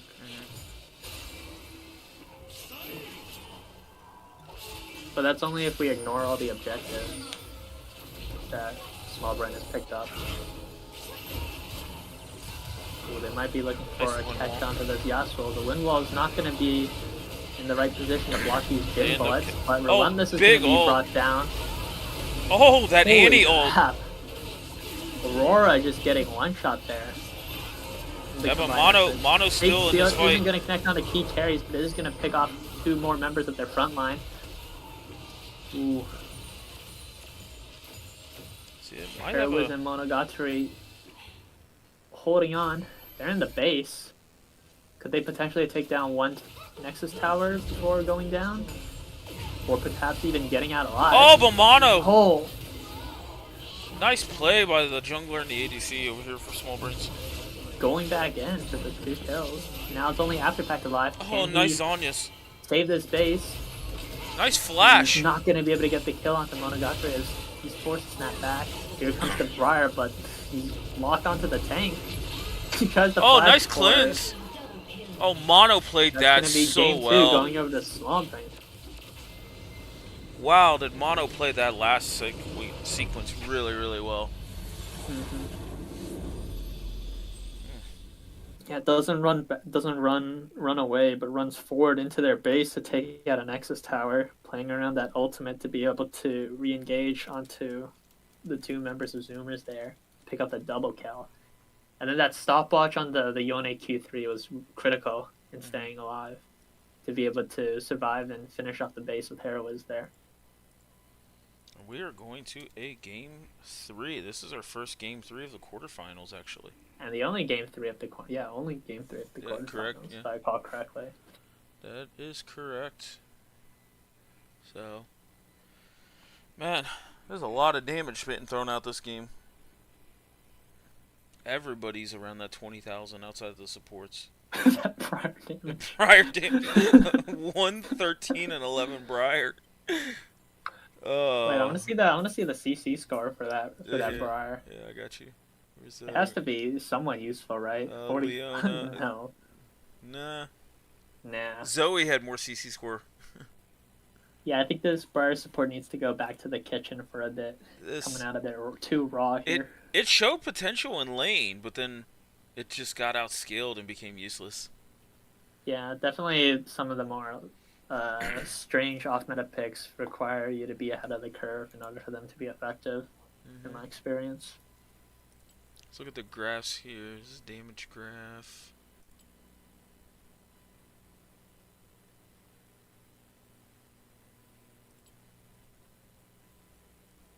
Trying to see if there was a gold graph here somewhere. I think the gold graph is only if you look at the post-match like history. Like not from the like this current client, but if you go look at the match history and like somebody's profile, that's where you I can see the see. full gold graph. Yeah. Because I think the gold difference it never exploded beyond like 5k difference at any point of the game. 5K is what it ended at, actually, there at the Yeah. end. It was like surprisingly pretty close back and forth, but in the end, it was Small Brains being able to pick up more objectives and really land those critical team fights, I think. Yeah. Near the end, I were able to get them ahead to win the game. You want to stick around for game 3? I'll stick around for games. I need water though. My throat's kind of dying. Yeah. I might Bear might back. make a trip for that as well.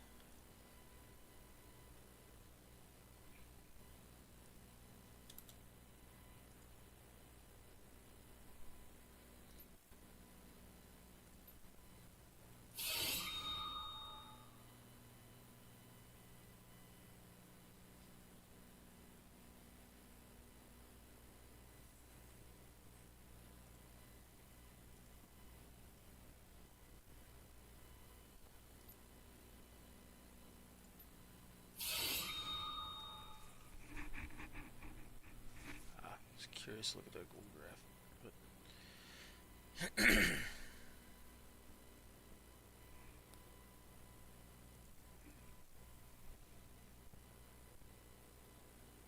But let's check out the chat. Breyer was locked in before the Ramos. Yep. And that was a complete mono gap. What the fuck is red team comp DM? It was something. It was something, so. The match histories have been bugged ever since the last patch. Yeah. Yeah, it's kind of a feels bad. That's why I'm happy we got all 4 of these series casted. Because I think that was week 6. It felt impossible there for a second to go back and grab a replay and cast over it.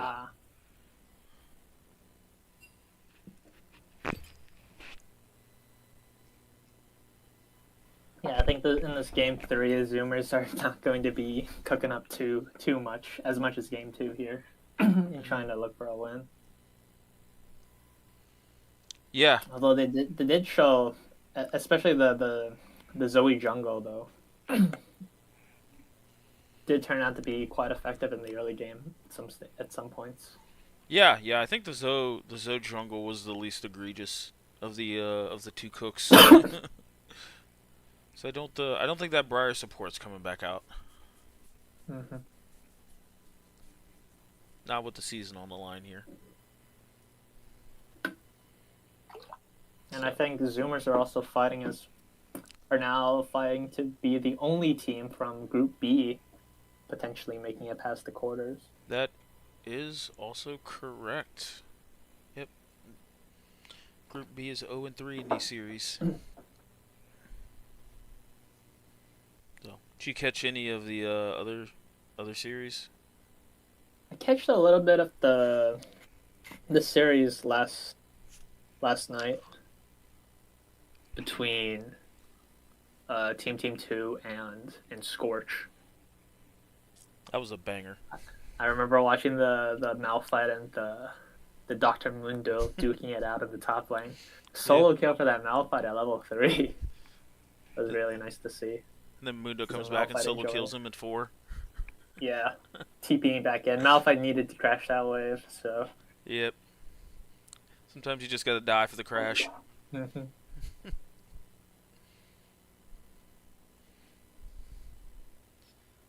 Yeah, we're up against Sad Jellyfish, so that means Scorch is on the other side of the bracket, so Yes. Scorch plays the winner of this.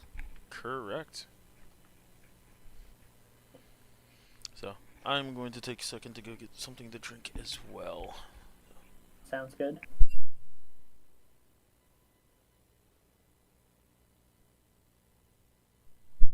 Oh, look at what we got here. Hmm? We got an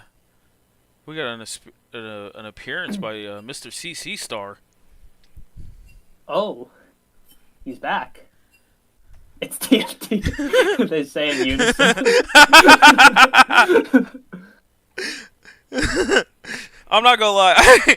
I joined a custom lobby before with a couple of friends, and I'm like, I do not deserve to be in this lobby at all. There was a Masters guy, and guy goes, chill, it's TFT. It's like, ah, okay. Pulled up a solo queue. Definitely wasn't Masters. So we got a. Ooh, so Chengiz So Changi. coming back to our boomers. Yep. So Changi, appreciate all you've done, and now we got the CC Star machine that played in the All-Star game here. Did he play in All Stars? I thought it was. Oh, I think he That was. was the MT Reaper. He was playing voted into the All-Stars, but could not play. You were correct. Sorry. Yeah. I guess it's been a while since we've seen CC Star play then. Mm-hmm. Since I think their last match of the regular season was canceled because it was up against Team L. Yeah. Then CC Star wasn't able to attend All Stars, and then also in the first two games of the quarterfinals here, having to be subbed out. So he's coming back They're for pulling this out. critical game 3 here in this series between Small Brain No Mechanics So we and have Zoomers. Small Brains ends up bringing Hairwick ends up returning here, so they're at full strength. And now in this game 3, yeah, CC True. Star shows up. Now After Pack goes mid, so we'll see how this changes the top mid matchups. Oh yeah, because Afterpact was playing top. Mm-hmm.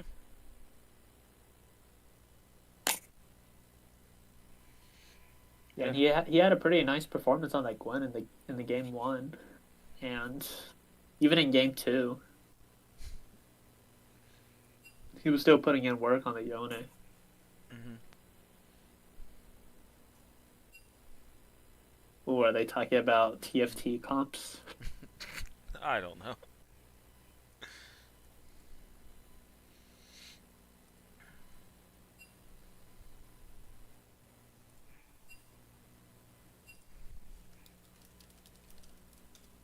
Or are they talking about...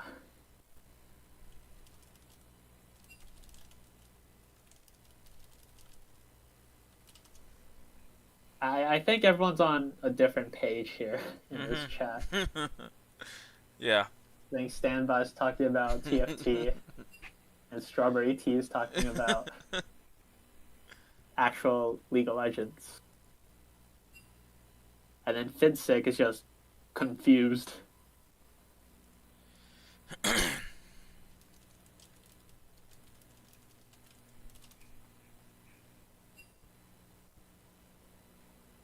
But yeah, I think in some of in the matches where I've watched the Zoomers play, I think CC Star has displayed a pretty diverse set of champions play. In particular, especially because he draws Yorick bans a lot. Mm. I think I was looking at some of the stats, and Yorick was like, it obviously wasn't the most banned, but like, I think all 8 or 10 bans going towards the Yorick was definitely games against CC Star. Yeah, you have there are some specialists in the league that it just seems like they always end up getting their mains like banned away. Yeah, One Punch Zack comes to mind. Yeah, they wouldn't even let this dude play Zack in the last series.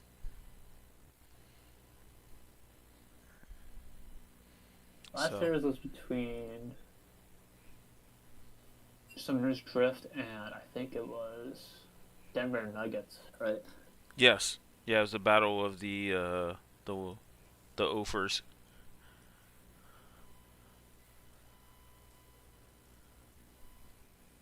So, but with the addition of CC Star coming back, I believe Zoomers would lose a ban, unfortunately, because it is a roster change. Makes sense. Yeah.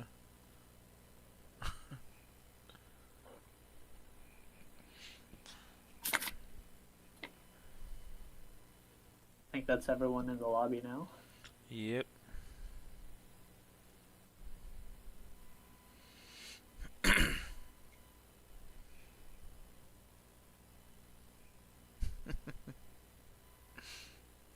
This chat literally just turned into nothing but TFT. So, I can respect that. TFT's pretty fun every now and then. I remember playing TFT when it first came out, but I never got into it too much, especially because they keep creating like a new set Yeah. every month or so. It's like I just learned how to play this comp or like with this trait, and now you're telling me it's all switched up again. Like, yeah. That's fair. There's a couple sets that I did enjoy, and I was very sad that they left. I think the most TFT I played was during I think it was set 3, the one with the mechas. I Yep. remember running the Rumble Fizz. I think it was Annie or something. And trying to build that giant mech Yeah. trait. Yeah, it was Rumble Fizz Annie, and it was like a mecha. Was it Garen? I think. Oh yeah. That just like one shots your board. Yeah, it was Galaxies, if I'm correct. I enjoyed that set as well.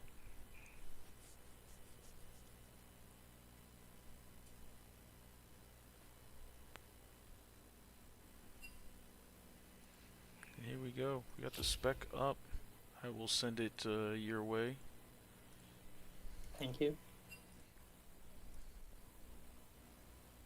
Alright, hopefully if my throat cleared I can commentate a bit better.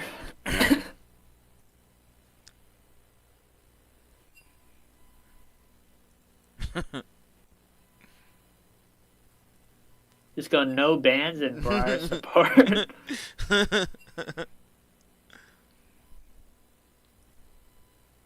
See, when Standby says, okay, sounds good, you can't tell if he's joking or not. Because this is the same player that goes Zoe Jungle in the first place. Mm-hmm. By the way, he's 0-2 on the Zoe Jungle, this split.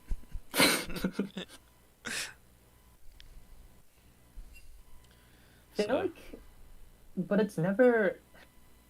I mean, maybe. How do I word this? It never looks like the Zoe Jungle is doing bad, though. yeah. Right? No, it's definitely not his like fault or the champion's fault in either I feel like if performance. they worked on a draft to play around the Zoe Jungle, like treat the Zoe Jungle sort of like a Jhin, I guess, in a Jhin comp where you have like heavy dive in the top jungle mid, right? And then Jhin supports that team comp from afar with the curtain call and deadly flourishes. You could do the same thing with Zoe and build around potentially having a team that can just let Zoe do her thing, poke and chunk people out.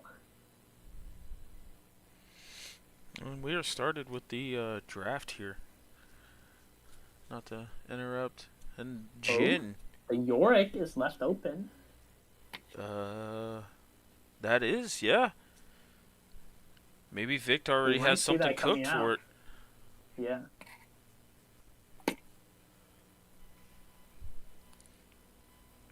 But we are going to see some of the other comfort champions that Zoomers likes to play, in particular Standby's Lee Sin and Strawberry Teas, Jhin being banned away. Zoomers here missing their third ban because Yeah. of the sub-in. Yeah. But you got stuff like Hair's Amumu's open. Some Oh other yeah, some Small other- Brain really like to flex that Amumu around. Yeah. So they're going to lock in one of those priority picks here, Aurora, Mm-hmm. in the pro play. Vic's been doing a pretty good job on the Aurora there in the top lane. A lot of We big haven't ults. seen Stanny play the Aurora mid yet, Mm. but Aurora has that option to be flexed here between mid and top.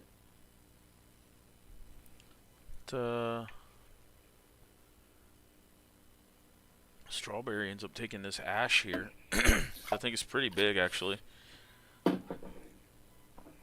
What was the comment about ADCs like Jhin and Ashe? They're like the canaries of ADC. Since they're the two supportive ADCs, right? Yeah. When they're strong, that just means the rest of the ADC class is weak. But I digress.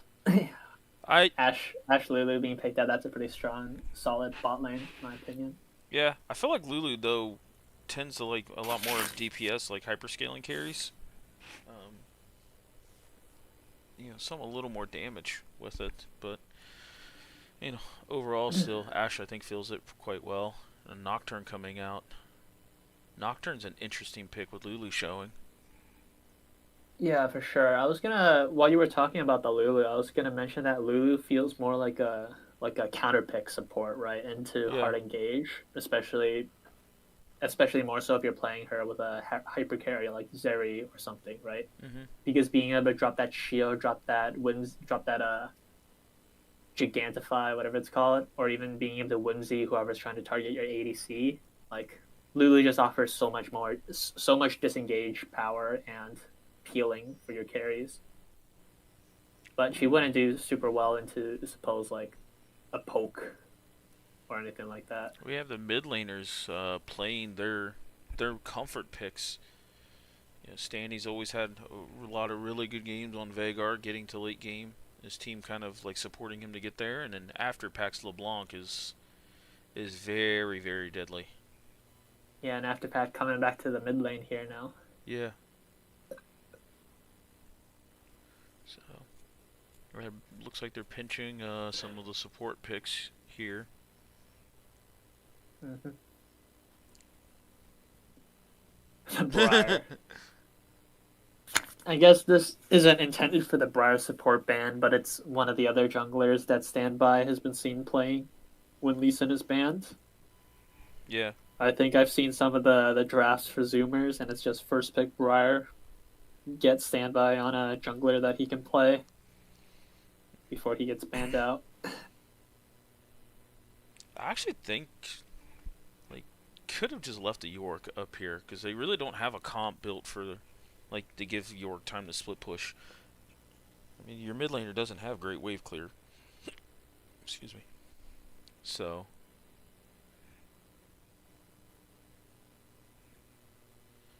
Viego. Okay.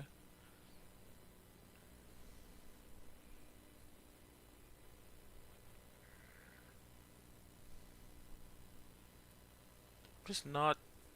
I'm not 100% sold on this Nocturne. I'm trying to think what you would play here for ADC with Kai'Sa being banned. Like, you have Aurora, Nocturne, they're going in, but how are you going to be able to follow up on that?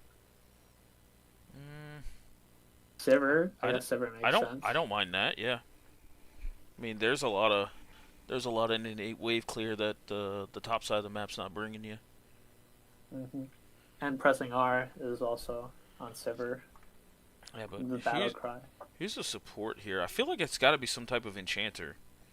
Because, like, if not, You Nocturne... had to peel off LeBlanc and Viego.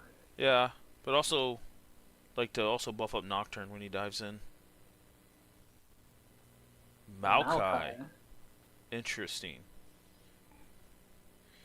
I can see the Maokai. I mean, that's point and click CC for LeBlanc. Oh yeah, that could lock her down. Yeah. And a Mundo coming in. Ooh. I actually like this Mundo if this does get locked in. It does. Yeah, I don't see any tank killers on Small Brain here. Yeah. Even with Leandre's on potentially Vigard and Aurora, that's still... that's not gonna... Mundo's just gonna shrug that off, I feel. Yeah. Yeah, I think Sivir needs to get to, like, 5 items for this Mundo to really start feeling it. I think Sivir's just gonna tickle Mundo. The best Sivir can do, I guess, is buy anti-heal. But... yeah, Mundo's gonna go where he pleases this game, I feel. Yeah. Yeah, I just,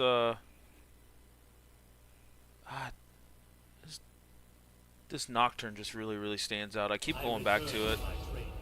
Where it's like, I just don't know what the value of this Nocturne's really gonna bring.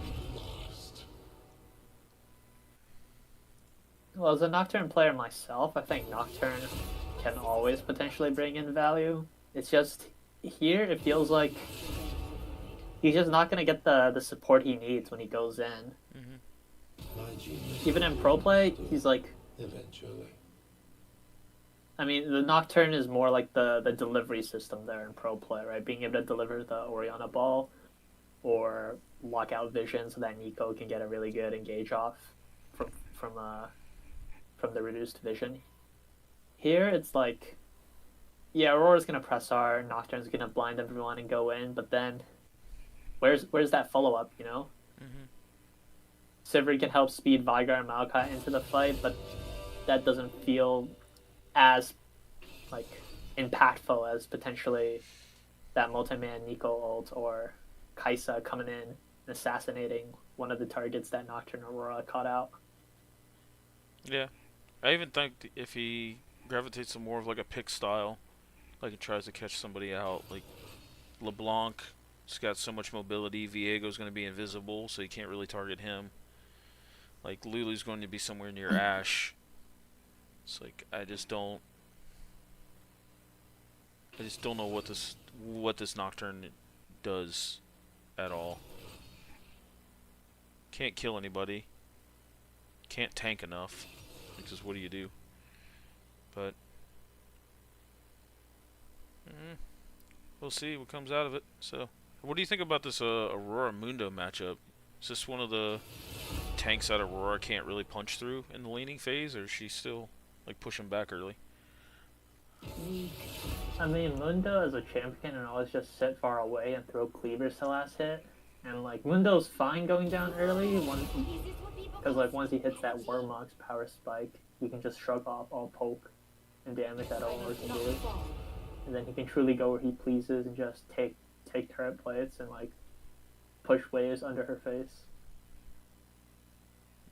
I think Aurora does have some percent magic health damage in her passive, but I don't think it's gonna be the big thing in killing this Mundo.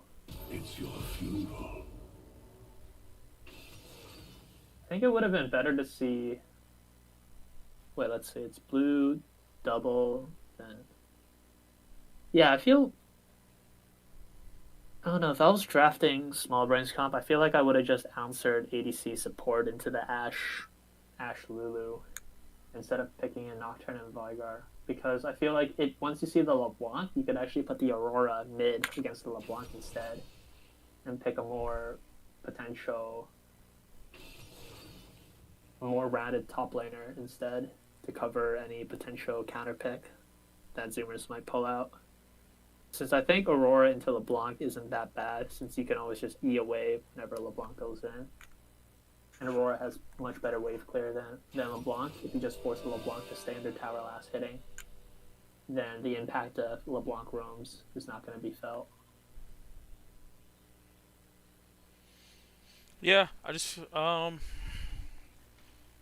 know you brought up like Aurora potentially going mid, and I think LeBlanc has always been a fairly favorable matchup. For LeBlanc or Aurora? Yeah, it's LeBlanc favored into Aurora.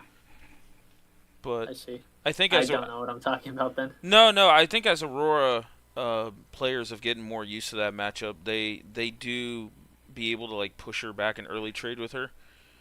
Because if LeBlanc ever dives in, you just QW her in the face.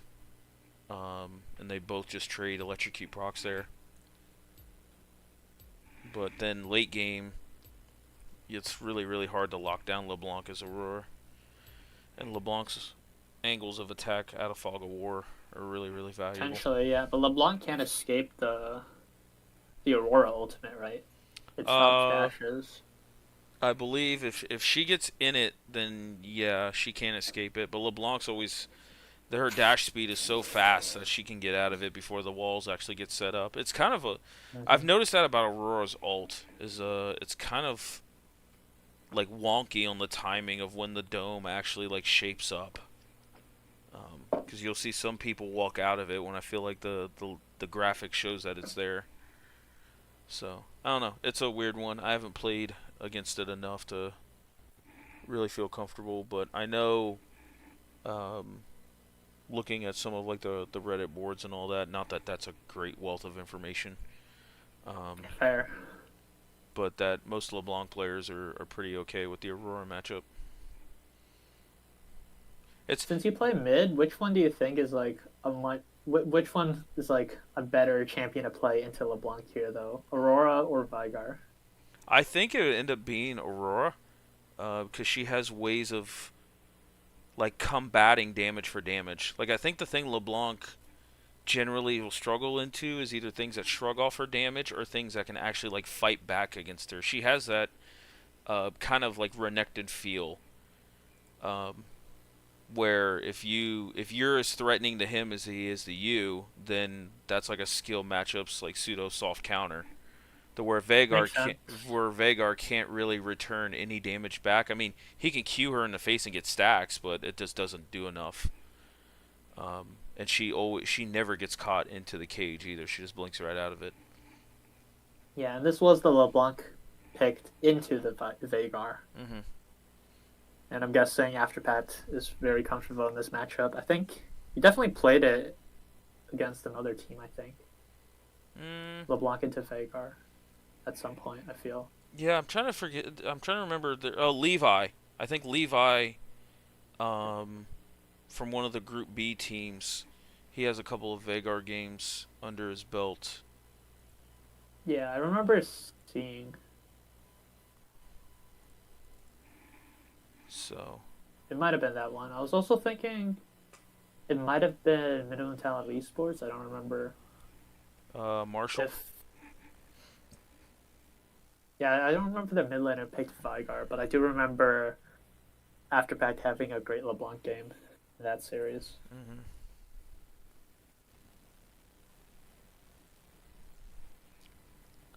Yeah.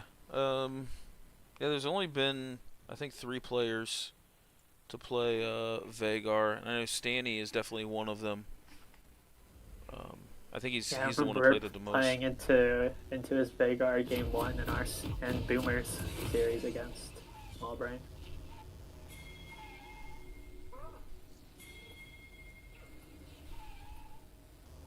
So, I do see some interesting rune choices coming out though on the side of Smallbrain. We have PTA Nocturne and Phase Rush Vagar. Welcome to Summoner's Phase Rush Vagar, I can see that.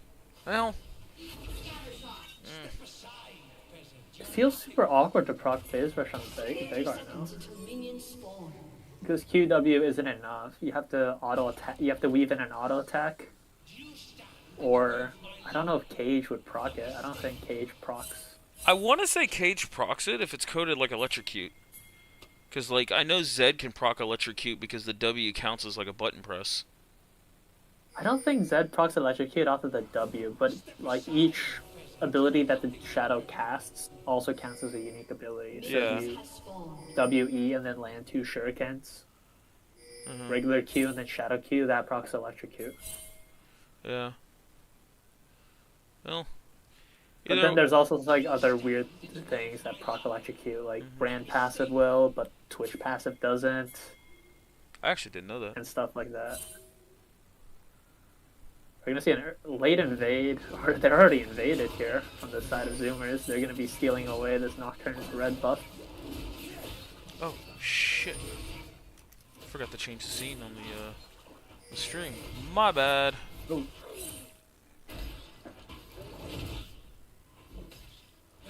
Should pop up here. There we go. Yeah, There but should taking away these camps from this Nocturne is gonna really delay his Sorry, his, Bori. level 6 spike. That was my fault, guys. Surprised I haven't done that, like, multiple times.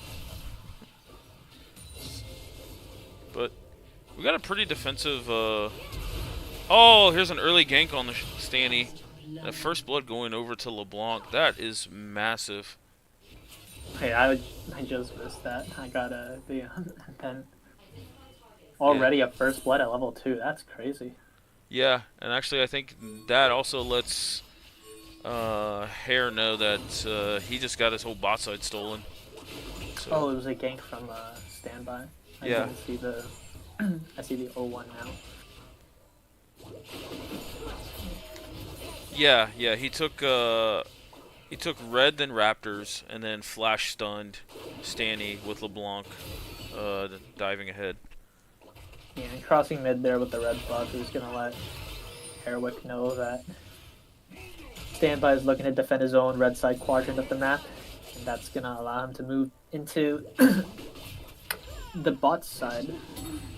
See, Here to take away the Smallbrain's Gromp. bot lane's taking a lot of damage, so I don't know if they're going to be able to support him on this counter invade here.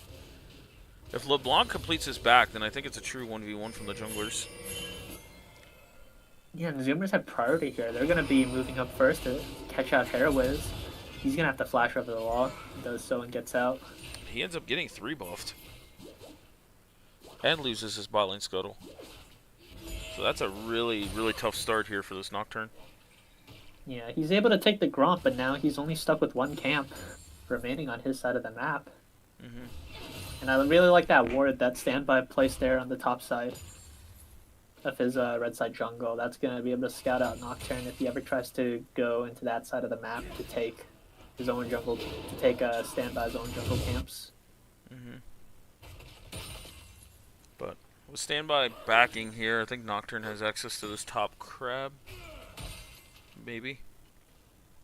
You know, he's just gonna do his wolves. We might see the junglers fight each other there, but since the Nocturne did start with the Wolf Camp, I think he started Wolf into Gromp into blue. That Wolf Camp has already respawned, and he's able to pick up that first, second spawn, level 3 jungle camps. Yeah. So I don't think Herwick might be that far behind in terms of XP here, Nice. despite being almost 2 camps down. See, I know, I don't really, going back to the runes a little bit, like, Stanny having this phase rush, I kind of agree with you that I think it's definitely harder to proc. But Electrocute on Vic, and knowing he's going into like a super tank matchup is interesting. He's gonna have to burn the flash here though to skip that gank from standby.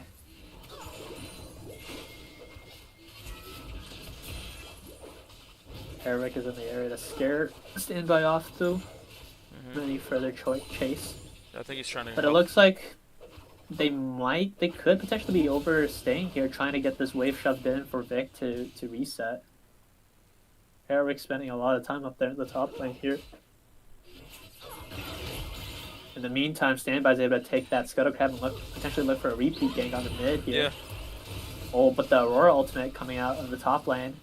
CC Star isn't level 6 yet. Doesn't have the ultimate yet to heal up that damage. He's gonna get low, but I'm he's gonna surprised. be able to catch that wave top safely. I'm surprised Vic got level 6 before CC Star, knowing that Herwick was up there trying to help him push the wave. Yeah, potentially it was just a big wave that was being shoved in. CC Star isn't able to get the experience there. Isn't able to get the experience yet since the minions are still alive. He might be ahead in XP now after, like you said, Vic was sharing the wave with Airways. Potentially looking at a bot dive here. Might see a dive here. Standby's cutting off. That's Polymorph Airwick is used. coming in. That's the flash W. He's gonna pick up the kill onto this Maokai. He's gonna go in again. And that's a Area kill back coming from out. Mono. Yeah. Oh, but The the flash flash. forward from this Lulu picks up the double kill.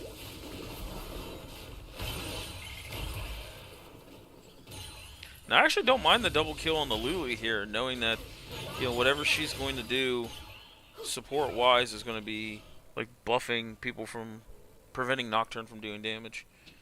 So, Yeah, and in the end, it's still 2 kills going over to Zoomers for 1. Not only that, I think Standby was able to take the Raptors again from Airways' jungle before going for that dive. yeah.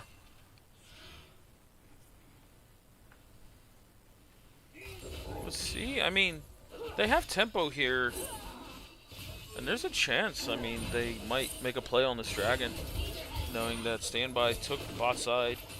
He's probably, like, starting to transition to the top side here. But looks like Herwick is just trying to get the level 6. Yeah, get that ultimate paranoia spike. Yeah.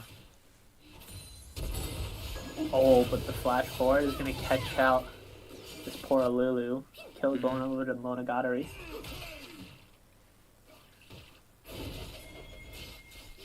In the end, neutralizing that 2-for-1 play earlier by the Zoomers in the bot lane. But these two kills are on the Sivir. Oh, wait, that stopped? That's interesting. Yeah, Mundo But Messi Nocturne's stops hitting the that. 6 here, but so is Standby in the area. Going to heartbreak that Aurora down. There's more actions going down in the bot lane. They're trying to look for the dodge here, but see, that Ashe is just Oh, but hammering down on these two.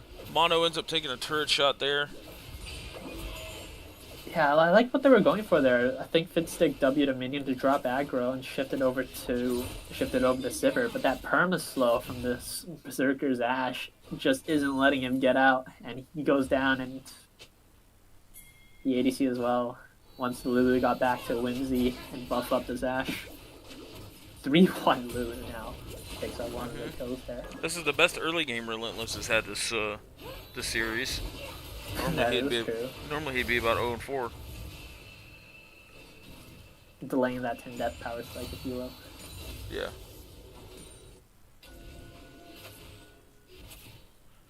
And there was also some action going on top that we missed since the direct-to-camera pivoted down bot. I think Standby was looking. There was like a 2v2 skirmish up in the top lane with both. Wait, yeah, we caught the Heartbreaker onto Yeah. Aurora. And then I guess nothing happened after that, but Standby was able to pick up the 3 grubs while the fight was going on in the bot lane. And now we're seeing Small Brain trying to cross-map that by setting up for this dragon. Oh, well, here's another Tribrush camp here. Mono gets another kill out of this. Actually, another one is this Lulu. She's gonna buy herself some That's potentially distance tempo with that ultimate. for Dragon here. You definitely want to take Yeah. away this Earth Drake from Mundo.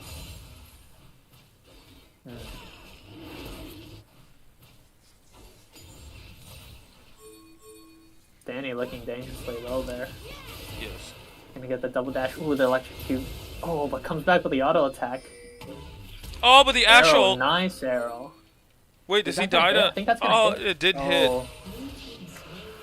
I think the W came back just in time Yeah. to get out of range of that sapling. Because I think at that HP, Oh. that sapling does kill. Okay. Since it was also landed into the bush. I'm digging this. He's going the Vygar V2 build on Veigar. Tank figure. I don't know about that build. Yeah, it's But it seems interesting. it's Winter's approach into Death Cap, and you're just super tanky. Makes sense. I don't like the unreliability of proccing that Winter's approach though. 'Cause It's- you can only proc it on your E. It's not as unreliable as you'd think, because if you just put it down in a team fight, somebody's getting stunned. Oh, Mono tried to play that as good as he could. Yeah. Here's 3 Oh, up the here for 3-man CC. up in the top lane. CC star without ultimate is gonna get brought down.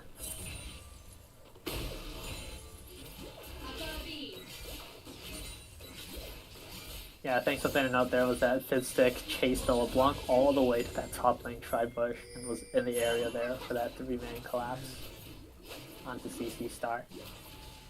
Yeah, I but don't recall what happened bot lane though, but it does look like Zoomers are leveraging that roam up by Fiddstick to shove was- in the way, force Sivir back, and picking up plates. that was the turret dive there by Standby. Ah, oh yeah, with the Viego. Yeah. And because Zoomers have gotten 3 grubs, this bot lane's leveraging a lot of plates gold here. Yeah, even though all the kills are on this Lulu, I don't think this Ashe is that far behind in terms of gold, especially if she can get her base off here now Yeah. to match Sivir's first item, Essence Reaver. Oh, but that's a Maokai all trying to get one of the bot laners.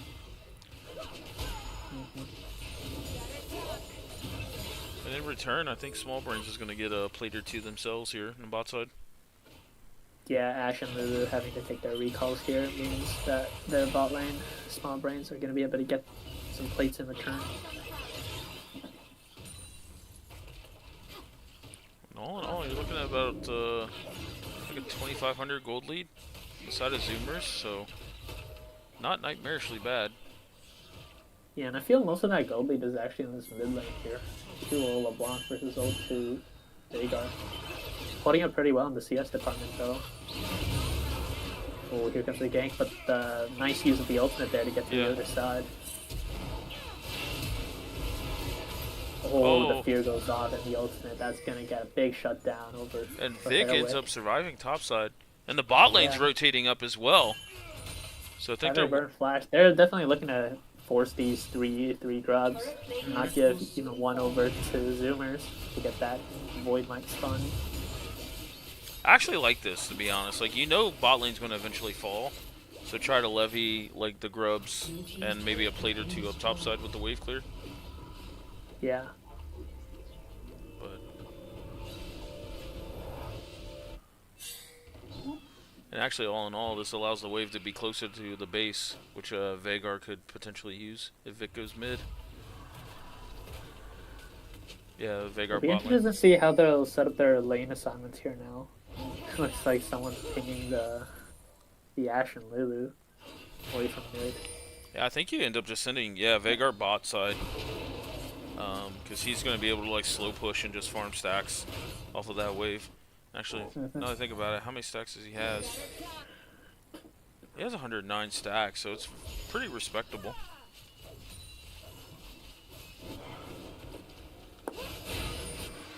But Interesting that they're sending LeBlanc to stay mid to wave clear against Sivir Maokai instead of letting Ashen really match. oh, but they catch. They're gonna pop the Standby ultimates out. to try to catch up Standby. He's still gonna get feared even after the Heartbreaker. That Ash ult's gonna miss, but it's gonna land onto Maokai. Oh, here comes That's probably the Maokai best ult, though. critical time to stop this Oh, and ultimate it ends from up getting hitting Lulu. anybody. It barely tags Lulu at the end there. Relentless popping that heal, popping that flash, popping that ult, but it's not gonna be enough. And Standby goes down with him. Oh, but here's the Executing LeBlanc. Hacking Peanuts, but here comes that LeBlanc, gets the double kill onto 2, and that static shift damage did put in some work to bring the rest of the small brains pretty low. Vic is trying to run, but that pop back from the LeBlanc W is going to escape that range. He's going to go back in, dodges the Q, the back. Meanwhile, down here in the bot lane, you just have 2 scalers happy to lane into each other. Vigar gets his stacks. Mundo just chilling. As what looked good at the start for small brains, I think, felt overall that fight skirmish top lane kind of went even. I think as LeBlanc was able to come back, was able to roam up from mid and pick up 2 kills in return. Or was it 3? I don't remember. LeBlanc ended up picking 3 up from there. And then Mono Yeah. ended up getting 1 and Vic got 1. So, but yeah, it's a 5 kill LeBlanc now. That's massive.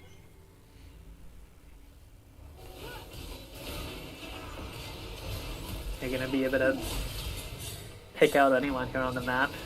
Oh, but Hair just Maokai ends might up be a going bit right too in. tanky. But once that aftershock wears off, he's gonna go down. Oh, but he's Nocturne's turning on gonna the ult to standby. get out, but standby. Oh my That God, he did surprising some burst damage.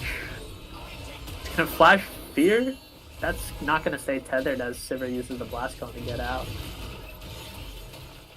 But CC started to sit here pounding on his top turret, does not care. Yeah, that Aurora's not doing. Mundo's just gonna shrug that off. Still has the ultimate in the back pocket. If things get really dicey, he's gonna pop that now and the W. He's trying to look for a fight there, but has to escape as he saw Sivir coming. And then Warmogs just tops him off. He didn't even have to back. Yep, Fun champ. that's the power of Warmogs Mumu. Warmogs Mundo, not Mumu. Sorry. I still have it in my head, the Mumu Nunu from Flight Quest yesterday, I think. Oh yeah. All right. Yeah. Inspired, brought out the Nunu jungle. Hey, I thought it was actually in a really good spot, and it's pretty scary. Yeah, it was a really good game. Yeah. Makes me a believer in FlyQuest potentially like taking a series off a Korean team. Yeah, I'm rooting for them in quarters. I think unfortunately they got a Genji, I think. Yeah. Ooh, Ash is looking to step up for that auto attack on the Sivir. Yeah. Might have been a death sentence if he did though. I think- I mean, Small Brains is doing a pretty decent job of just keeping the scalers safe and allowing them to scale into this game, but at what point are they going to make the wrong mistake and this LeBlanc is just going to burst somebody down? Yeah, it feels like if they're not careful and they overextend on the chase, LeBlanc just comes in from behind and cleans them all up. But LeBlanc isn't here for the fight. He's gonna teleport in late here though. Yeah. Rift Herald's already going down. Standby trying to go in. He's gonna go down here. No resets for the rune. Oh, good double kill by Hair there. Yeah, but oh, we just missed the action of LeBlanc going in. Everyone's so low on the side of Small Brain. Mundo just chilling in the back, happy to heal up with Warmogs after tanking 3 members of Small Brain so long. This Vagar's tanky.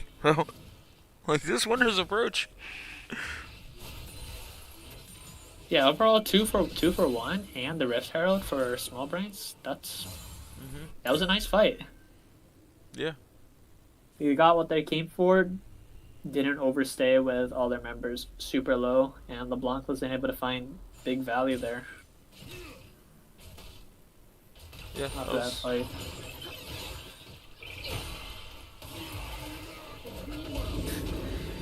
It's Mundo. This Mundo. Yeah. I think Mundo's only lost one game this split.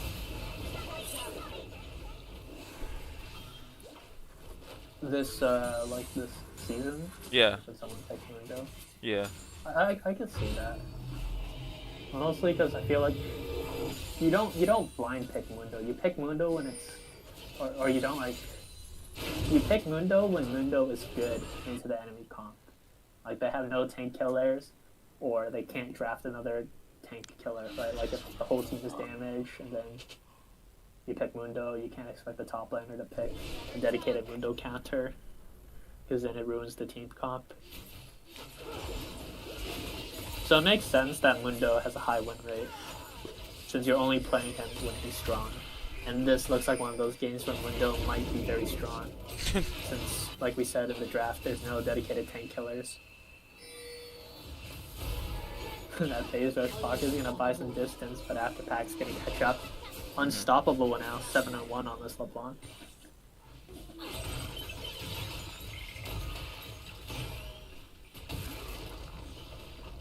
Yeah, even with those Leandries, that Aurora is just tickling the Mundo, and he's happy to just walk it off and heal back to full.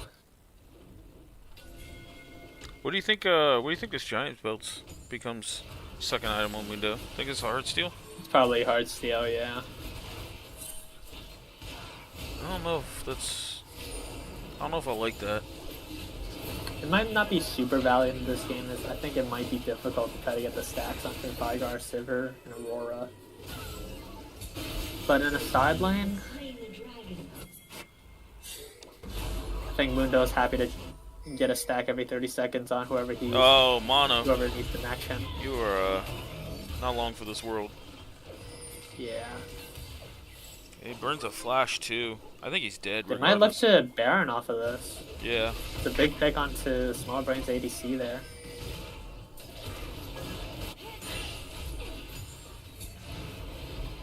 Oh, they're gonna look for a pick onto After Pack here. It's gonna get feared up and ulted.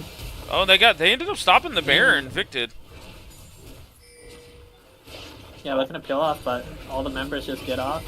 Here comes the stun onto the cage with the knockback to the Oh, hello. And standby straight into the enemy team. He's gonna flash away to break the fear. Yeah, but he's got This Mundo here. Mundo now on the front lines. Happy Mundo- to soak up any damage. That Small Brain throws at him. You see Sivir back here. Oh my God, this Ashe is putting in so back much into the work. fight with the ultimate. Once again, we see everyone brought so low.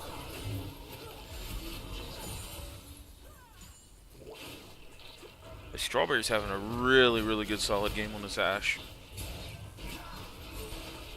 Yeah, no deaths. Yeah. Two Just item. helping people, and if they get low, that Shiv proc is gonna make great work with all the clumped up members on Small Brain.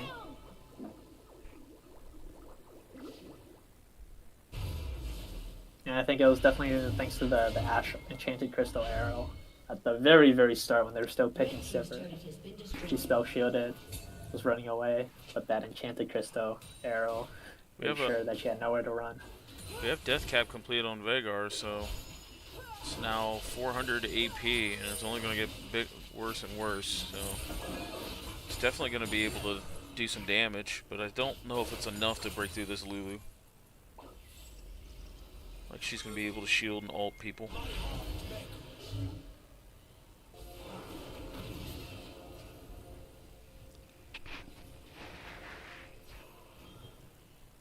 Posturing for Baron here potentially. They're dropping mid wave though. Sivir's pushing in that mid wave, someone has to go answer. I think they can walk in here and potentially start Baron with Mono going bot. Yeah, once they see that server down there, Zoomers might realize that they'll have the numbers advantage for the time being. Up here in the bed, we can already see the pings coming out. Yeah. It looks like they're just gonna start it up. Make Small Brain respond.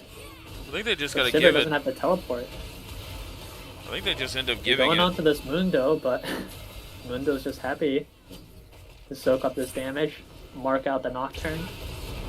LeBlanc coming into, making sure this Nocturne can't get into the pit to steal. That Oh, but that's a Aura pickle. ultimate is huge though. Takes out the Lulu and brings Strawberry Tea down to 25% HP. They end up getting him to Mundo stop the here Baron. also forced back. Oh, but the damage from LeBlanc is gonna get the second part of the damage from the chain to take out Fid's sick there.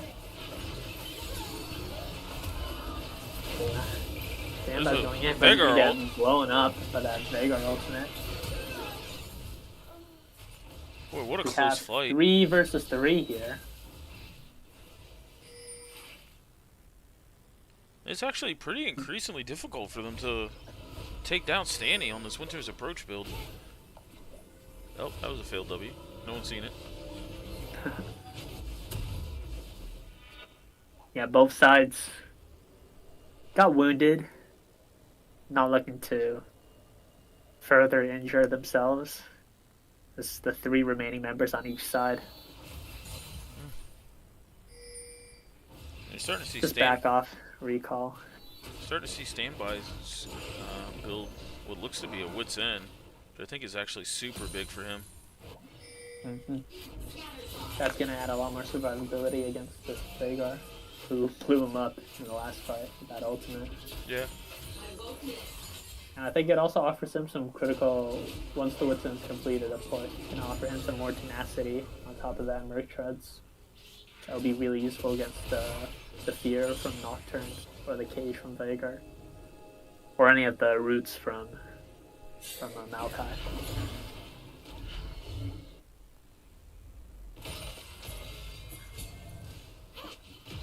We got a Cosmic Drive coming out here by Vic on Aurora. He actually did a respectable amount of damage to Mundo. It's just Mundo's unfortunately gonna. Oh, and they're It's not gonna sneaking this stick, but Baron. They're already doing Baron, yeah. This is a hell of a sneak here, but Getting brought low, but the Stanley's rest got a of the units are looking TP, to I think. respond. Ash Arrow misses. Enchanted Crystal Arrow is not going to hit anybody, but Standby's already hit. They're going to posture for the turn here. Aurora ult's not going to go down if he gets finished off first. Oh, but Stanley's. Diego's getting reset after Oh. reset here now. That's just a clean ace by the side of Zoomer. Yeah. Yeah, all of the resistance is getting sapped by that Baron. Ended up not allowing them to tank up that team fight as much as they normally do. Yeah, and the quick response from Zoomers, I think Strawberry Tea, Relentless, Yeah. Standby just immediately dropped the dragon and ran straight top. TP coming in from Afterpack 2 as they just pincered Small Brain on both sides, as they might be looking to end the game here with the Baron. Maybe not, as the death timers are still pretty low, but they can at least take this inhibitor tower in the mid lane before Yeah. backing off and securing the dragon. Team's turret has been destroyed. Yeah, that ends up becoming a now a 10,000 gold lead coming out here for Zoomers. Yeah, that was a pretty Ballsy call. I'd say it wasn't.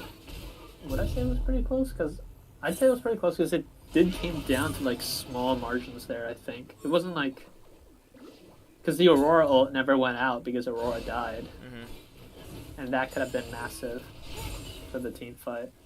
Veigar also tried to ult Viego, and it was right when Viego got a reset, so he healed up enough to tank that damage a lot better. Or even potentially have blocked it because he goes on targetable. I thought if the projectile's in the air, it still hits. Does it? Maybe. I believe it does. I'm starting to second guess myself on that.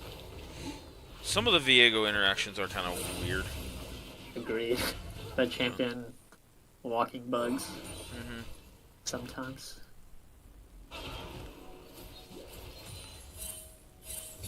But Vic ends up getting a turret bounty up top here. That helps out a little. Yep. Patient as a tree.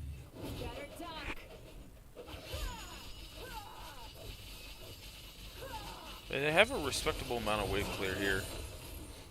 And Zoomers doesn't have like the greatest siege in the world. They're so far ahead that they can just overload a lane and get a turret here with this Baron. Yeah. We're gonna look to defend this here though, match 3 for 3. But that cannon's still alive. They do have the longer range on the side of small brains. But if they step up too far. Oh, he tried to flash to Paranoid keep coming out tether. of LeBlanc, but the double dash away keeps her free from the tether. But Zoomer's gonna use that pressure that Afterpack created to take out this outer big cap. Oh, he's still stuck in the Aurora ultimate. Oh, but they end up picking up Standby's gonna Standby. go down. And Relentless, Relentless as is well. also taken down as well. You got LeBlanc Down the potentially on a retreat here. flank here. This fucking Mundo. Back to full health already. Oh! Standby. One shots that Aurora. Leandre's taken down, but isn't gonna be enough.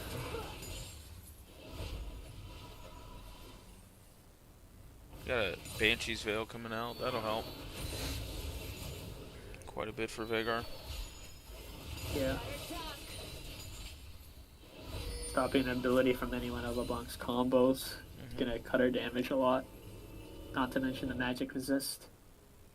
Yeah, but I still think it's kind of a feels bad moment of how easily it can be proc, because all it takes is like one Ash W arrow to drop it. So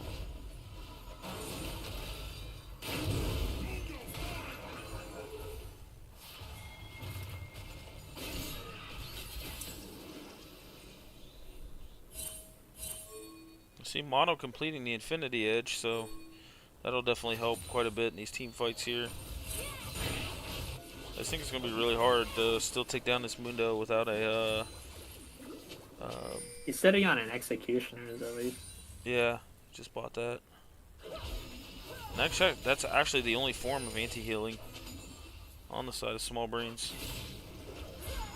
If you don't count Fid's Ignite. All they need, really, to be honest. With Siber's AoE, it's bound at one of the blades, or if she's autoing Mundo, his healing is gonna get cut. Mundo now completing his Spirit Visage. He's got a longsword. What's that going towards? Hullbreaker? Hullbreaker, it could also go into Titanic or Overlord's Blood now. He's got options. They're gonna look. Oh, but here's a big pick here on the Lulu's Relentless. gonna get caught out with the knock. And Ash as well. Maokai. Big pick here. A big catch out with the Aurora locking him down. Oh, here's Fid in the middle of everything. I don't think he wanted to take that blast cone there. Mundo though. Pops the ultimate. Just shrugs it all off. What is this champion? Just going where he pleases. This cage isn't even gonna stop him. He has his passive up. And even with the ultimate weared off, he's just walking it off. Oh, he's gonna get stunned by the cage here though. He's gonna get brought down. Yeah, but But now that that buys creates a lot of time now. that creates tempo for Stand by the Soul of this dragon for Soul. And that soul is gonna be really good for Mundo too. Oh my god, yes. Like healing, damage reduction. That Soul is tenacity actually too, even. insane for all of them. Ligar's coming in with a teleport here though. He's not gonna be able to outsmite the Viego here. Oh, he And- tried to fail Ooh, flash the burns wall. the flash too. And another teleport coming out from Vic here. He's gonna get stunned up by the Veigar cage from Standby, taking over Oh. Stanny. Big Aurora ultimate here, We got- but we got Standby Mono is gonna here. get that reset, hop away. Ooh, gets one final bit of damage. Oh, but the Going down LeBlanc with that damage. LeBlanc. This is gonna go down, but takes out Monogatari as well. Couldn't react with the They barrier can't- there. They can't chase here. Because if they both die, then they lose Inhib and maybe the game. Because Yeah. Strawberry's going to take care of those turrets really fast. I have to say though, that felt like a series of unfortunate events coming out from out of Small Brains. First, Stanny teleports in, potentially to look for the steal, but doesn't get it. But him going down means that Standby was able to pick pick up the Vagar body and cage up the Aurora. 'Cause Oh, if they I didn't have catch the that. Vagar cage, Aurora could just flash out or W out immediately, right? Since there's no like immediate hard CC between Viego and LeBlanc. But that cage being placed right on top of the teleport.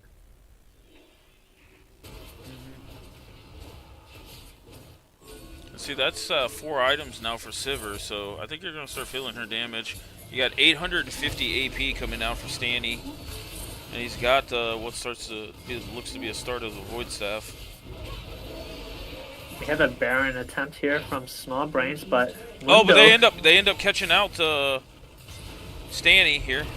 I'm sorry, after pack. Yeah, he's gonna go down, but that Mundo's still going unanswered bot lane. He's just smacking that inhib with his briefcase. By the way, can we just still comment the best Mundo skin out there? Corporate Mundo? Corporate. Can't argue with that. I personally don't have the skin, so I play with Mundo, which I think is also a pretty nice skin. Respectable. He's got some good ones, but corporate, I mean, he smacks you with a briefcase, man. And he has a car, too. Yeah. Oh, Mono's kind of all alone here.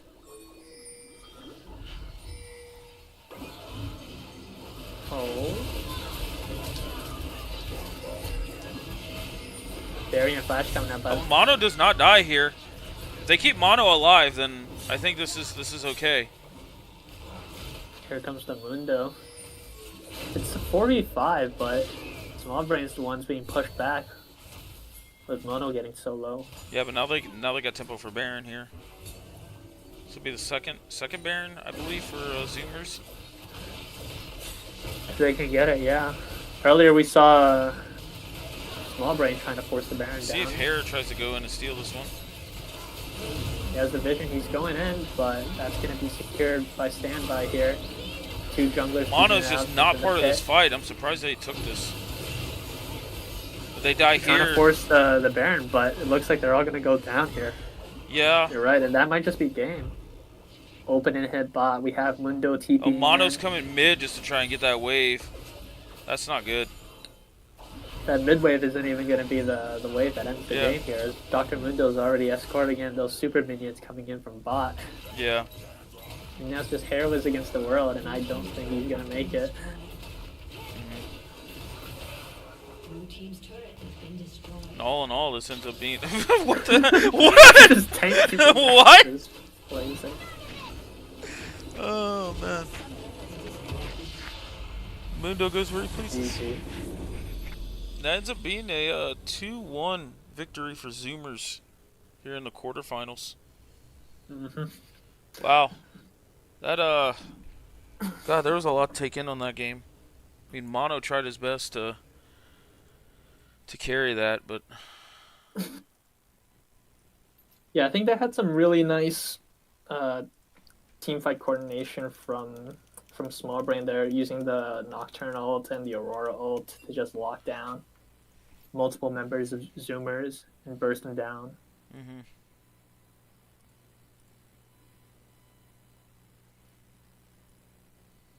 But I feel like with some critical,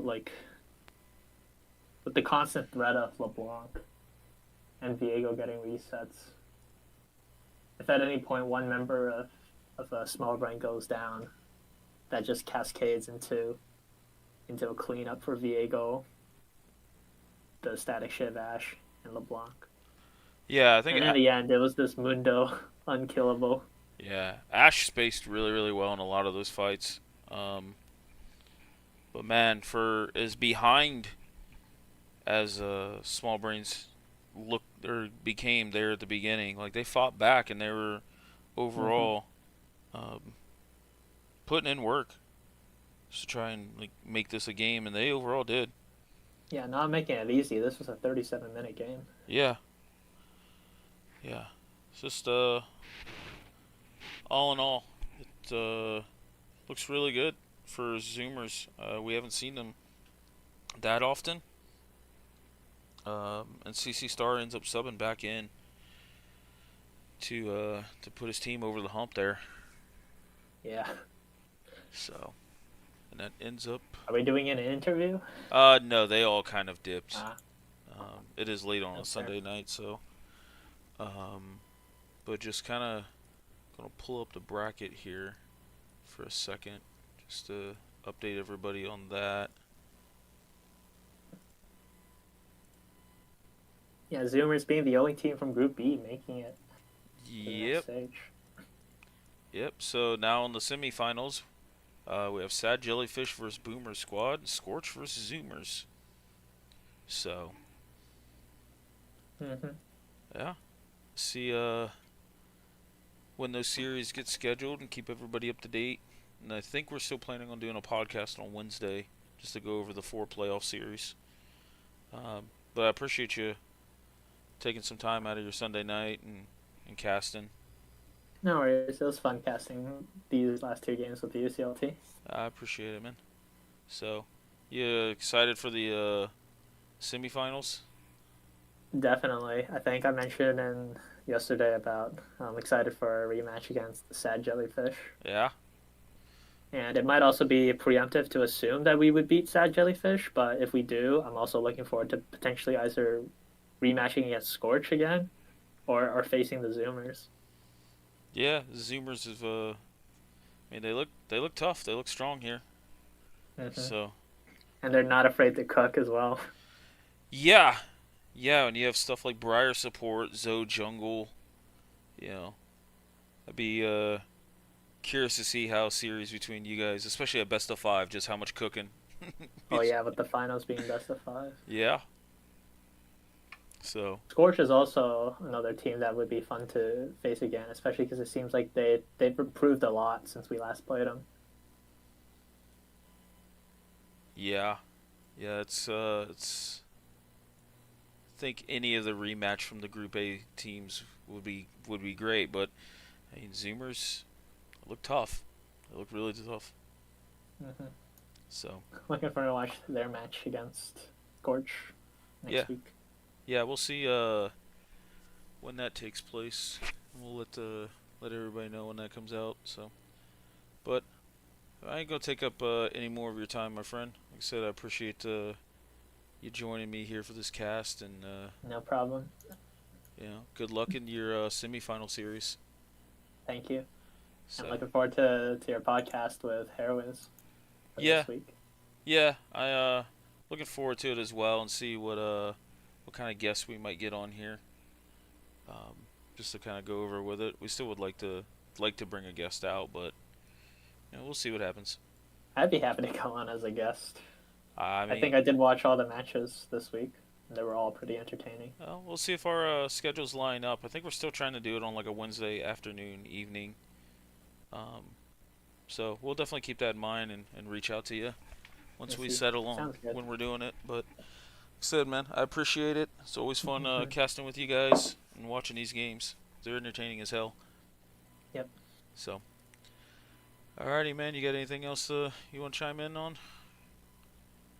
Nothing to mind. Maybe just thanks everyone for watching in the chat, and have a good night, everyone.